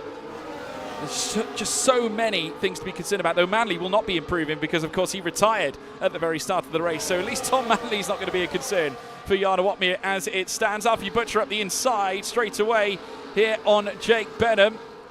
Benham up his inside. It looks like Butcher is on the outside and has managed to take that P7 away. So there we have it. It's Lucas Blakely, who is now also looking to make moves as well. Moves up to 5th place on track. Overtakes a fellow former F1 Esports World Champion in Jarno Opmeer. Tamas Gal also making places. Freddie Rasmussen also in a 4-car scrap as they come through in towards the next right. Danny Berejnay has just managed to jump ahead of him. I think obviously coming down into the heavy braking zone at turn 12. Rasmussen may have been caught unawares whilst trying to make the move on Berejnay. Berejnay answering back straight away, but that is going to cost Berejnay time. Nice stuff from Otis Lawrence to actually go through as Lucas Blakely gets ahead of Joni Tormela. He is doing a great job of getting through on this traffic. Joni will dive into the pit lane. Jarno Opmeer happy to stay out for at least another run. Jake Benham is into the pit lane, and Alfie Butcher, he is unleashed on the back of Jarno Opmeer, will follow on through. And now the gap between himself and Lucas Blakely, who's just taken the fastest lap now, George, 1.1 seconds. So Lucas Blakely has done a fantastic job of wading through the traffic. I mean, I do wonder what Jarno's strategy is here. I mean, bear in mind, the track is showing signs of getting a little drier later on. We're no way near that point just yet, but I wonder whether there's a little bit of tyre whispering on show here from Jarno Opmeer. Is there a chance that he might be considering taking this compound to the bitter end? He did it back at Silverstone earlier on this season. Obviously, the pace they were going back at Silverstone was not requisite of this, so it was easier probably to save the tyres, even though they were in puncture territory later on. It's going to be interesting to see what Jarno's thinking here. Obviously, if it does dry up, he can move on to the softs, which essentially null and voids. Perhaps he's thinking, now's not the right time to stop. Let's do something different from the rest of them. I mean, he's not got much to lose at this point. He was running down in, 15th position before the pit stops actually came out. So Jarno Opmeer, regardless, wasn't going to be scoring any points. And these are the races where you've got to try the audacious strategies. But you can see the difference in grip between himself and Otis Lawrence on the fresher intermediate tyres. Easily down the inside as Jarno Opmeer slid his way through turn number 14. Otis Lawrence will see that move through, now 2 seconds to the rear of Alfie Butcher, and it seems like Otis really has been caught out by pitting 1 lap later. Yeah, Istvan Pukki coming in as well. Barry Burremand also following suit, so this will allow Lucas Blakely to move on ahead and takes the fastest lap as well. Just goes to show the the pace levels on these fresh inters, and to dispel all the theories, Jarno has come into the pits. It doesn't look like the title is going to go his way tonight, because Danny Berejnay sits in 5th, and there's quite a gulf in between individual cars. It has not been the Flying Dutchman's day. Qualifying did not go well, and no doubt he's going to be feeling that this is an opportunity lost, especially given the fact that this has been a circuit where he's excelled on so many occasions in the past. Absolutely. I mean, Jarno Opmeer, he can take it into next week and still be very, very comfortable with his chance of winning the championship. It's been a sublime race from Danny Berejnay, in all honesty. Once Thomas Ronhaar comes into the pit lane, Danny will be up into 4th position. And George, that would make it 9 positions gained in this Grand Prix for him. So Danny Berejnay really has just been undeniable in this race. Nothing that Jarno could do about it. Still true, 2 drivers left to pit in this race, Thomas Ronhaar being one of them, the other being Nicolas Longuet. And Nico, I mean, you can see what the pace is looking like for him. He's being swallowed up by Tamas Gao and probably Alvaro Carreton very, very soon. I'm just curious what Thomas Ronhaar is actually thinking with this strategy, because surely we are far cries away from any slick running. Is he trying to pull off the 0 stop? You do have to wonder that. I mean, Oh, he's got nothing to lose. Oh, he's dispelled that too. So there we have it. Lucas Blakely will take the lead on track, making his way around the final corner at turn 20. Ronhaar in the pits to jump off his 18-lap old intermediate tyres, and that'll bring an end to that. But Alfie Butcher, keenly enough, it could yet be on the cards. A first visit in PSGL here on F1 24 under a new team, and he's chasing down his new McLaren teammate, Lucas Blakely. Is it going to be a case out with the old and in with the new, Danfield? Oh, I do not know. Alfie Butcher, what a race that he has had, and he is really putting on a performance for us this evening. Lucas Blakely as well, kudos to him after, I mean, what was an enthralling start to the Grand Prix. These two really, they are, if you're a McLaren fan at the minute, George, you're going to be rubbing your hands knowing that these two will be working together in the upcoming season of F1 sim racing. It could go either way at the end of this Grand Prix. Both of them on the same lap old tyres. At this point, only 4 laps notched in on those intermediates. They can comfortably go to the end of this race, but it's whether or not Alfie Butcher can keep up that pace where he's setting consecutive fastest laps. Yeah, Istvan Pukki moving up to 8th as well, and just sustained a time penalty as well, the first of the session. Tamas Gao looking to join him as he looks to dance past Nicolas Longuet, whose tyres are starting to fall off immensely. Pukki holding on to that 8th spot now, with Tamas Gao in behind this time. And further back, we've got Shanaka Clay, who's looking to try and gain on the back of the Scuderia Ferrari of Nicolas Longuet as well. Duncan Hoffland currently sat P12. It has not been an ideal day, a day's racing for him so far, as they now head through into the latter sector to close out lap 19 of 28. It's Lucas Blakely, though, on top and in charge. He's coming around out of turn 20. Let's see where the laps go. And once again, a fastest lap here for the former F1 Sim Racing champion and former PSGL champion, looking set to take yet another race win in PSGL to bring his total up to 9, one away from joining the double-digit family. Shanaka Clay currently trying to hold back the force that is Duncan Hoffland as they fly in towards turn 1. Joni Tormela also in the midst of a scrap of his own as Longuet comes into the pits to finally relieve those old intermediate tyres. You know, it was an interesting call for Nicolas Longuet to stay out this long on this one set, but maybe he could look to take the fastest lap away from Lucas Blakely, who was in some incredible form at the minute in terms of these consistent fastest laps that he has been pumping out. I wonder, is that due to the fact that we are slightly drying up on the circuit? Of course, the rain is certainly lightening up than what we saw 7 laps ago on lap number 13. George, you said that was the peak of the downpour that we were going to have. And so now, with the wet weather subsiding, I think these guys are starting to see a dry line forming, and the fastest laps are really being churned out. A little bit of a scrap for P10 at the minute. Duncan Hoffland trying to recover some time that he's lost in this Grand Prix. He's through on Shanaka Clay, who's done a good job on his undercut strategy, but now with 9-lap-old intermediate tyres, it's only a matter of time before the likes of Barry Burman and Joni Tormela catch up to him. Yeah, we're finding more cars as well, starting to usher in purple sectors. Dan Danny Berejnay starting to gain on the back of Otis Lawrence as well. So there is still a contest to be had in terms of the podium places. Lucas Blakely up at the top once again, registering yet another fastest lap. His pace has been unbelievable. And like I said, in pursuit of race win number 9. But obviously, crucially enough, this will be race win number 2 should he pull it off. Thomas Ronhaar, though, takes that fastest lap away, ushered in 2 purple sectors. The first one in sector 1, the second one being in sector 3. And that's a 1:41.661, which was actually, in comparison to Lucas Blakely's fastest run as he crossed the line, get the numbers here, 7 tenths near enough between them in terms of delta. That is extraordinary pace from Thomas Ronhaar. Bear in mind, Lucas Blakely was briefly fastest lap on that 1:42.334. It was a 1:41.661 from Ronhaar to take the purple lap. And he's just gone faster again in Sector 1 with a 27.477. He's absolutely flying here, Dan. Absolutely, he's 9 seconds off the lead at the minute, and of course it's one thing to catch up, it's another to overtake, as Ayrton Senna did say, and I believe it was him that said that, but of course he's got 6 cars in between himself and Lucas Blakely. Ishmail Fahssi being the first one up, Freddie Rasmussen, Danny Berejnay, lots of these very high quality drivers are going to make it very, very difficult for Thomas Ronhaar to close up.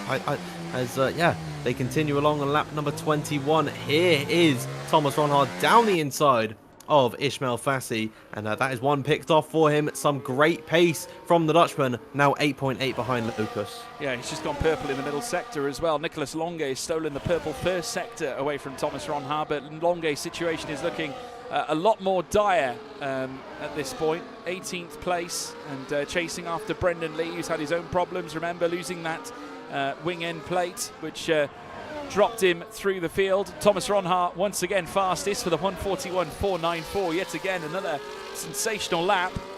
And in comparison to the last lap put in by Lucas Blakely, you're talking nearly a whole second between them.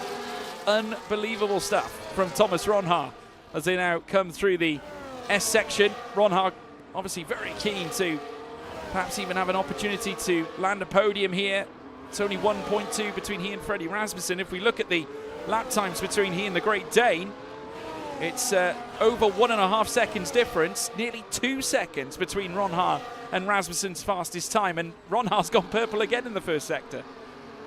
Just how high can Thomas Ronhaar climb up this grid? I mean, there's a big gap between Otis Lawrence and Alfie Butcher, and then a slightly smaller gap between Alfie Butcher and Lucas Blakely. But all of these cars in front of Thomas Ronhaar currently are within touching distance of him. He's 1 second to the rear of Freddie Rasmussen with 6 lap fresher intermediate tyres. He's got 7 lap fresher inters than Danny Berejnay. These drivers he can close up to and make these moves in the final laps of this Grand Prix, but it's all about consistency for Thomas Ronhaar. He's got to constantly churn out these fastest laps, or at least quicker sectors than his rivals, and we'll see, maybe he could be an outside shot for a podium today. But he's the only driver currently in the top 10 registering 141s. No one else is even touching that, and his 141s are 141.4s.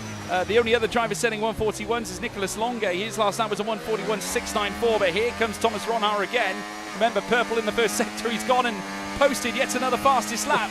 Purple in the first and third sectors, and now he's going to look to try and launch up the inside of Freddie Rasmussen. Once again, pace on show, the overtakes on show, dances past Freddie Rasmussen, who very nearly loses the car. It's Ronhaar now into P5, much to the detriment of Freddie Rasmussen. So there we are, the golfing pace now on show, as I said. 1:41.4 was his last lap, and the driver in front of him, Danny Berejnay, his last lap, a 1:42.6. That is 1.2 seconds a lap difference. Great chance here for Ronhaar to potentially land a podium should he get past Berejnay and Otis Lawrence, but it's a huge ask in the final 5 laps. And already Freddie Rasmussen almost down a second, now actually crosses over a second between himself and Thomas Ronhaar. So he is struggling in pace in comparison to the Dutchman, who is flying at the minute, closing to the rear of Danny Berejnay in front of them, and then he'll have that 1 second window to Otis Lawrence to challenge for the podium. I to be completely honest with you, George, I counted out Thomas Ronhaar from this race. I thought the strategy was boneheaded and was completely stupid, but he's proven me wrong at the minute. Now, on the precipice of a potential podium. Yeah, and even with the battle that he had with Freddie Rasmussen coming out of turn 1, Ronhaar was still faster in the first sector than Lucas Blakely was coming out of turn 1. So Ronhaar is going faster than our current race leader and has already brought himself to within a second of Danny Berejnay. There is a possibility of at least a P4 in the offing. And then after that, proceeding after Otis Lawrence, and he takes yet another fastest lap. A 1:41.385, once again purple in the third sector, and he would have probably hooked up sector 1 had he had the chance, but he went up the inside of Freddie Rasmussen on that occasion. So now he battles with Berejnay. 7 tenths between them, nearly 8 tenths as it stands. Yellow flags lit up coming out of turn 1 as Longue now takes the fastest lap. I think it might have been Freddie Rasmussen. Yes, it was. Rasmussen in the grass. Rasmussen, what's happened with him there? He's now off the circuit and losing a multitude of positions. It's all come undone from running in the top 5 just a lap ago. He's got a bogus 10-second time penalty to his name. If he wants to report that, he can get that removed. But I think Freddie Rasmussen, it won't make a difference for him. Down and out in 18th position. Very disappointing for the Great Dane there. Yeah, certainly is. Thomas Ronhaar, though, on a charge. And now with the use of those new tyres, brushes past Danny Berejnay. It's 4th place for the Dutchman, who is still in pursuit of his very first PSGL title, not mathematically able to win it this season at all, and is looking also for a first podium of the season as well. But he's only 1.6 now behind Otis Lawrence. He is lapping faster than Otis. Last lap was 7 tenths of a second difference between them. And he's purple again in the middle sector. Ronhaar still flying, still putting these intermediate tyres to use, and he could yet claim a 3rd place here at COTA. 3 lap fresher tyres than Otis Lawrence. He is closing to the back, but he hops over the curb down at turn number 20. I wonder what's the warning situation looking like for him. What a lap time that is. A 1:40.9. The first 1:40, I believe, for all of these drivers. As Freddie Rasmussen, he's cutting all the corners. I think his day is well and truly done for. Thomas Ronhaar, though, George, hunting his first podium. We were talking about it earlier on in the stream, how it's really below his standards to not have scored a single podium. It's been a difficult season for Thomas Ronhaar. A couple of top 5s, a few 6th place finishes, but Thomas Ronhaar now within a second almost of Otis Lawrence. There's the confirmation. We've lost Freddie Rasmussen from this race, making that the 3rd retirement. And it's been a disastrous day for Red Bull, you've got to say. The track is drying up as well. It's stopping raining apparently in the next 5 minutes, which unfortunately I think is going to take us to the bitter end of the race. Of course, we're on lap 25 of 28. Ronhaar going faster once more. He was the first driver to enter the 140s. His last lap at 1:40.908, which was unbelievable. He's a second faster than Otis Lawrence out on track. He's purple again coming out of the second sector, showing all the pace in the world. At 27.302 was fastest again in the first sector, but Nicolas Longue has just done a 27.2 as it stands, as we now watch the cars make their way into the final sector once more. Blakely still on top, Butcher trying to grind him down. Remember, that gap was 1.4, well, it's now 1.2, but Butcher unable to really take anything of significance to bring him to within a second of Lucas Blakely as it stands. But Otis Lawrence very shortly is going to see a familiar colour. It's green, but it's not Aston Martin, as Ronhaar once again goes purple. A 1:40.668. Where is this pace coming from? This is incredible stuff from Thomas Ronhaar on 3 lap fresher intermediate tyres than Otis Lawrence. He is eating up that gap that he had just a lap ago. It was around about 2 seconds now. Just 7 tenths separate Otis Lawrence and Thomas Ronhaar. Nicolas Longue will be able to steal that fastest lap away from Thomas Ronhaar, who really could do with the bonus points at the minute. As in the first sector, you can see the difference in grip that Otis and Thomas have in towards turn at number 10 and 11 for the 26th time in this race. I think finally Thomas Ronhaar is going to have a chance at securing his first podium of the season. They're onto the power once again, heading down in towards turn number 12. They certainly are. Otis Lawrence, the rear light flashing as you'd expect, but obviously it's raining. That's what it's for. But Thomas Ronhaar showing his pace once again. Otis has got a huge mission on his hands to keep Ronhart in behind. They're very nearly touching nose to tail on the run out of turn 12. Ronhart has grinded his way in this second stint to try and challenge for this podium place. He's just gone purple again in that middle sector, taking that wider line, coming into the next left as they head out now of turn 15 through towards turn 16. Thomas Ronhart for the first time is looking to taste podium success this season and might do so. He moves into third ahead of Otis Lawrence, and DRS is enabled on the final 2 laps of asking here at Danfield.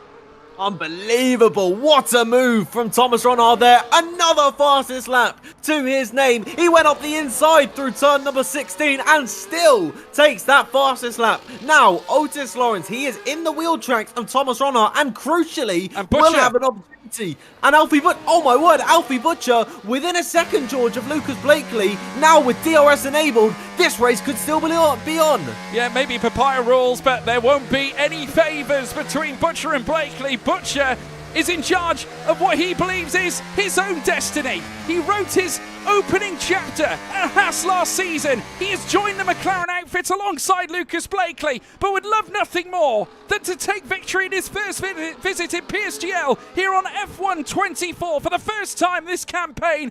What an opportunity here for this young man who now opens up this rear wing as he now guns after Lucas Blakely on the run down through towards turn 12. Another look up the inside, not quite yet, but Blakely is going to be feeling every little bit of this now as we come into the final lap very shortly. We're on the penultimate lap at this stage. Very soon it'll be across the line for lap 28 of 28.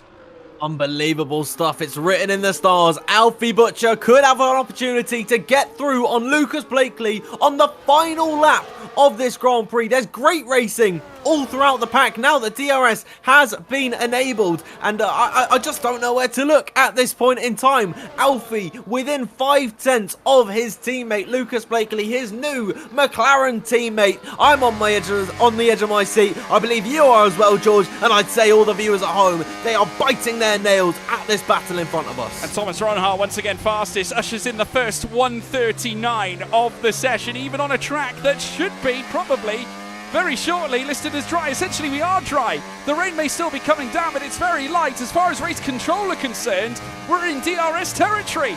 And Lucas Blakely, whilst he's out and in charge, 5/10 of a second is all that separates he and Butcher. A great chance for the Butcher to once again lay down the carving knife, this time not for pole, but for a race win. But first and foremost, needs to tee up the move, heading down in towards turn 11, and then the run down towards turn 12. Huge chance here for Alfie, as now the rear end steps out on Blakely's car. Here comes Butcher, as now Blakely looks to try and thwart him as best he can. There is no slipstream, Blakely. It's not going to help you, because here comes Alfie Butcher, round the outside, heading down towards turn 12. For the lead of the race, Danfield, and I think he might have done it. Heading in towards turn 12, he has, Danfield.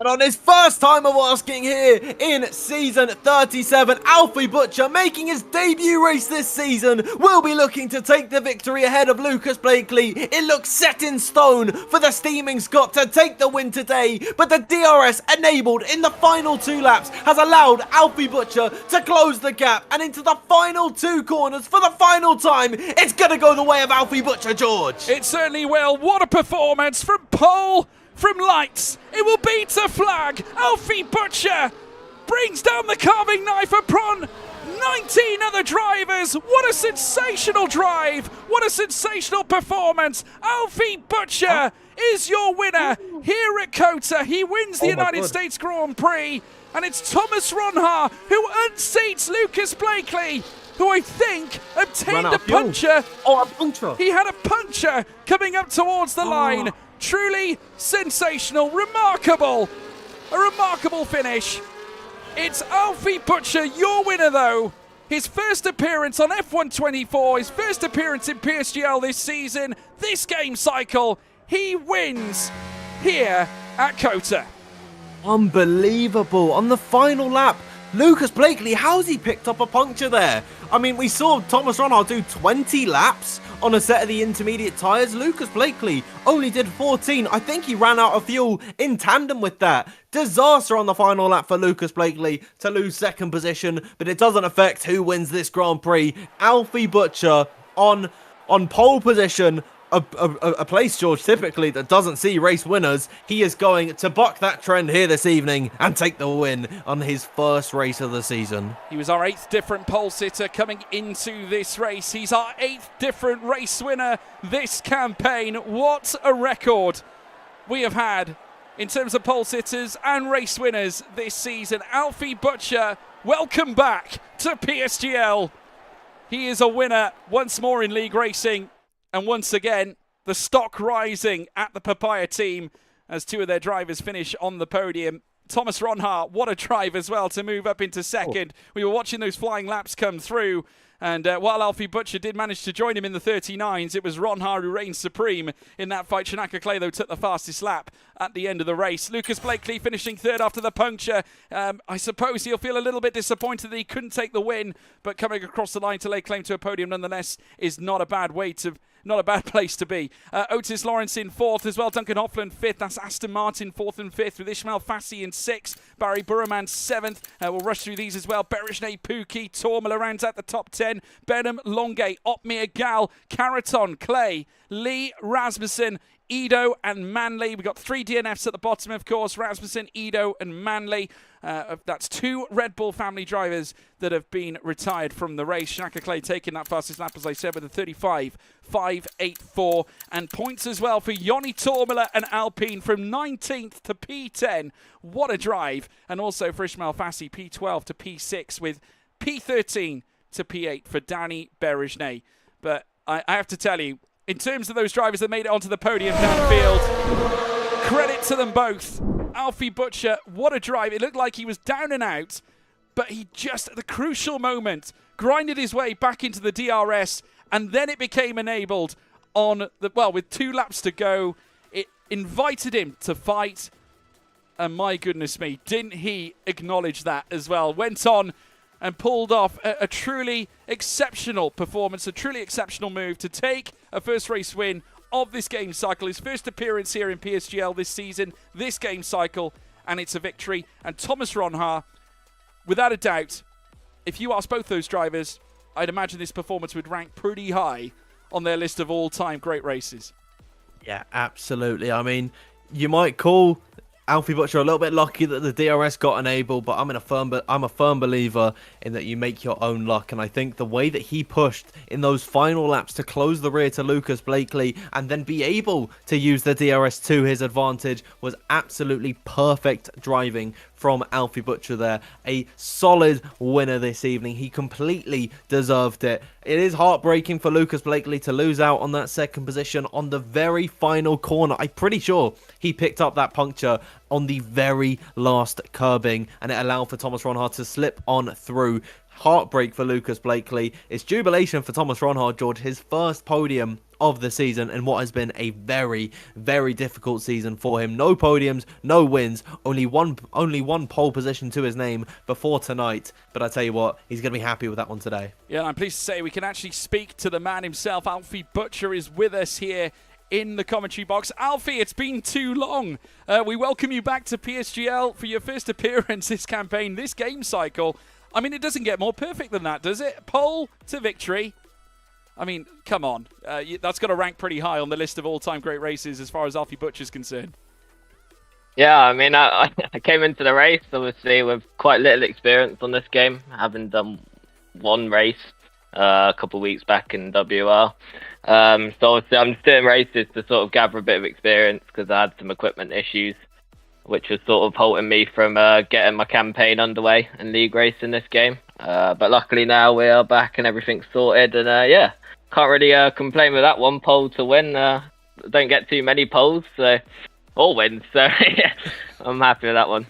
Yeah, I bet. I mean, like I said, during the course of towards the end of that race, that's an 8th different pole sitter we've had this season, an 8th different race winner. I know, Alfie, me and you have spoken a few times in the past. I obviously wanted to speak to you about your move to the McLaren team as well. I mean, that is quite the acknowledgement, I would say, of how good you have been over the last 12 months. I mean, I look back at the F1 Sim Racing World Championship last campaign. Both you and Tom Manley, definitely drivers that stuck out massively as the new cream rising to the top at this stage. That shows no signs of stopping, and McLaren obviously see something in this. And I mean, it's a great advert for the team, isn't it, to have both you and Blakely in the top 3 right at the end? Yeah, I think me and Blakely were driving a really good race. Obviously, he was leading for the majority. So, yeah, we were in a really good position. And coming on to the last 10 laps, sort of after we pitted, we knew it was sort of hard to lose. But, yeah, obviously, Blakely got really unlucky in the last couple corners, actually, and got a puncture. So, I'm really unlucky for him. But, obviously, I think he still crossed the line in P3 or so. So, obviously, a 1-3 for the team. And it's a really good result with many positives. Yeah, and obviously with the move from Haas to McLaren, what have the vibes been like at this time, Alfie? Because it's quite a gulf in difference. You've been down to the MTC, you've seen everything that is McLaren at this stage, and they've got such a huge, staunch heritage, and now you're part of that heritage. That must mean the world. Yeah, it's really nice to be part of McLaren, actually, sharing the team with so many of like my best mates in sim racing. So yeah, I can't really complain. Everything's been great since I joined. Yeah, no, I mean, tremendous effort from you, Alfie, and I'm sure there's more to come. Congratulations. First race win on this game cycle. What a performance. And I'm sure we'll see more again in the future. Thank you. Thank you, Alfie Butcher, everybody. We're going to bring in Thomas Ronhart as well. We've got to talk to this man because he has been absolutely sensational. And it's hard to say this or hard to believe, but this is his first podium of the season. Truly unbelievable. I hope he can hear us because he's currently muted in our commentary box right now. Oh, he's back now. Thomas Ronhart. We haven't had many discussions this year. It has to be said. This is probably the first appearance. Well, it would be the first appearance this season. I mean, it's been a tough season for you, Thomas, but you know, when your first podium comes in the season, it never comes too late, really. What a drive, can I just say, in that final stint. Yeah, thank you, George. Yeah, it's been the first time with the podium PSGL for a long time. I guess the first on the game cycle, which does surprise me a bit. But I have been a bit unlucky in this series compared to WR. But this race showed my pace was very, very strong. Got a bit lucky there in the end with Lucas getting the puncture, but yeah, the pace was there for the win today. But Alfie, of course, deserved the win. He got pole and then drove a fantastic race. So fair play to him, first of all. But yeah, the strategy was good. The pace was there, like I said, and I'm happy to take P2 for the first time, PSGL. Yeah, no, it's a fabulous effort to obviously obtain it. And right at the bitter end, obviously, it was unfortunate for Lucas Blakely to sustain the puncture when he did. But just talk to us about those laps. I mean, you were lapping consistently faster and faster and faster, even though the conditions were essentially becoming more and more dry. The rain was kind of deterring. You seemed to find your feet more and more every lap. You were lapping consistently, in some cases, 2 seconds faster. I think I recorded that you were 2 seconds faster than Freddie Rasmussen at one point coming into the closing stage. Just goes to show how the strategy unfolded towards the end. Was there ever any doubt in your mind that this was going to work or whether a podium could be on the cards? So I always trust the team for the strategy we're doing. We made the call to go a bit longer because I found out my pace was a bit better at the start of the race, especially because I caught up to the top 3 right at the end when they all pitted.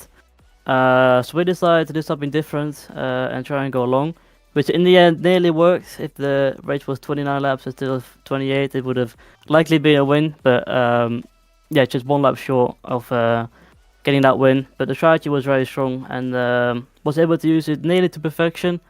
Yeah, if you have the fresher tires towards the end of the race, your pace will become better and better, especially in the dry conditions, because the tire wear in the dry is very, very high.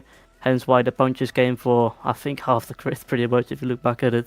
So yeah, I got a bit fortunate with that.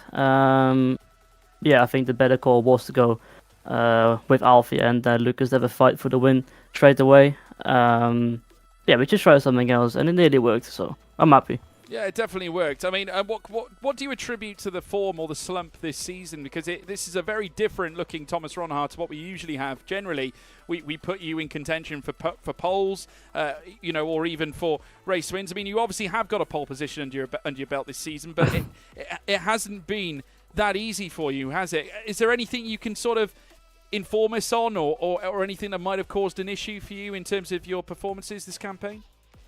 Not really. It's just been, like I said, a bit unfortunate. I have been away on vacation for like a month, and I think not too long ago. So, I think right now I'm getting back to where my best was at last year, which was event 3 last year. Trying to get that confidence back. I think me and Brennan have that confidence right now for a few weeks now. In WR, we're showing we've got multiple 1-2s. So yeah, I'm gonna keep this up, and yeah, I'm sure I'll get many more good results in the coming few races. Yeah, I'm sure they won't be far around the corner, but you can enjoy this one. Congratulations, Thomas Ronhaar. 2nd place, and that's not a bad place to be. We'll wish you all the very best. Thank you, George. Thank you. Thank you very much. Thomas Ronhaar, everybody. Ever the professional, as always. We're going to bring in as well a young man we love to talk to from time to time, who also put in a huge effort as well. It's the lovable Welshman, Otis Lawrence. Welcome, Gotis. Obviously, you had a chance at a podium today, but it slipped through with Thomas Ronhaar's phenomenal strategy. I mean, it was a busy race. Strategy essentially won the day, I would say. Just give us your thoughts, Otis. It was a tough one out there. Yeah, I mean, I just lacked on, I think it was setup and stuff like that. I just didn't have the pace in the wet, which is frustrating, obviously. Obviously, I want to win, but it's a good result. It's a good few results we've had in the past few races. So, yeah, we've been a lot more consistent compared to the start of the season. So, it's good to see for myself. I'm happy with the pace anyway. A few things to work on in the wet, but yeah, I think we can work on it. And yeah, I'm very, very happy with the result. Well, it's your highest finish outside of the podiums, so there we go. That's not bad. Yep. Obviously, looking ahead, we still have a couple of races to go. We head to Brazil, so opportunity again. Brazil, a very technical circuit. You'll be hoping perhaps the weather doesn't cause a problem for our next venture this time around in Interlagos. How do you feel the season's gone altogether? I mean, you are still, I believe mathematically in this title fight. You've brought it closer again this time because Jarno finished towards the mid echelons of the grid. I'm not quite sure where he finished on track. I'll have to check my results. But obviously, again, it does feed you more opportunity, does it not, to at least contest this championship? Yeah, absolutely. I mean, I think we've had the pace from the start. We just haven't quite executed it in the race.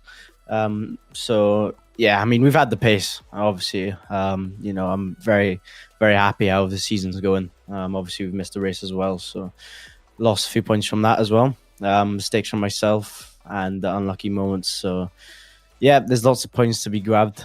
It's good. It's good for esports anyway. I know I have the pace, which is the main thing. Yeah, and you're very much part of this new wave of new talent that's coming in at the moment. And, we just saw Alfie Butcher in his first start in PSGL here on F124 as well, of all things.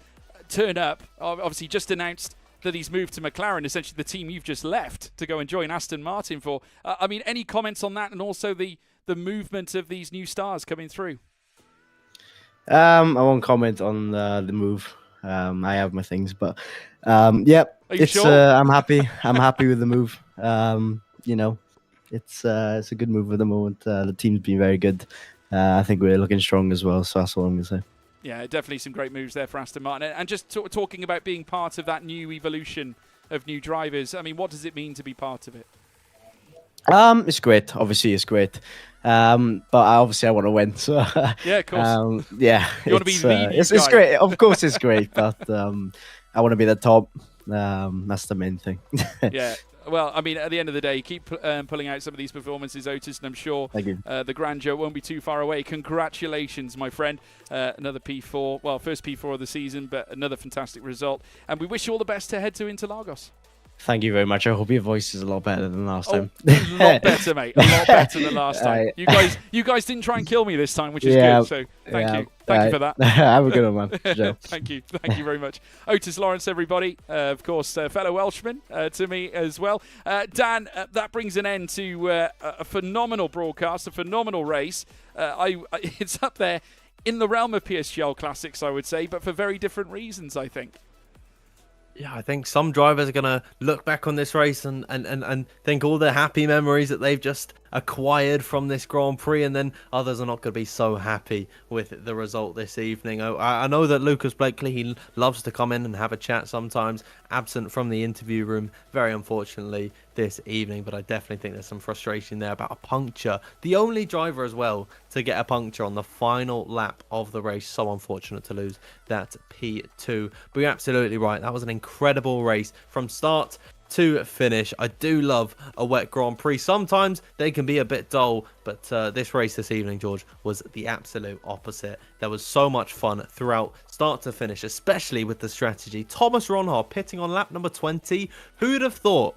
After going down to like P10 or whatever, who'd have thought that would have been a good call for him? And then all of a sudden, it dries up and he gets fastest lap after fastest lap after fastest lap. Sublime from him. Yeah, unbelievable. And obviously, folks, looking ahead, we've got 2 races to bring you to close out the campaign. We head to Brazil for round 11. That's our next trip, the penultimate round of the PSGL PCF1 Championship. And then it's Abu Dhabi coming up for round 12, the grand finale. Who knows? Maybe the title will go all the way. We'll wait and see. As it stands, obviously, Jarno Opmeer still leads the title charge, but the points gap has been brought down just a shade. So we'll wait and see what happens when we take a turn to Interlagos. But what a sensational night it has been. It has gone the way, however, of Alfie Butcher. McLaren's new hero has come to rise, this time here in PSGL PCF1, from pole to victory, lights to flag.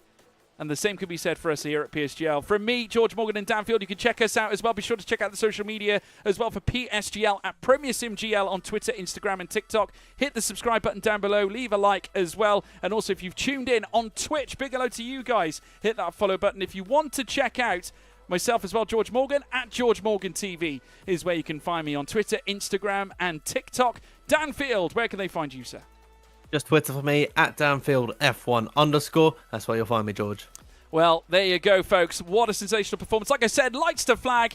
And from us, it's lights to flag as well. We'll see you next time at Interlagos. Goodbye.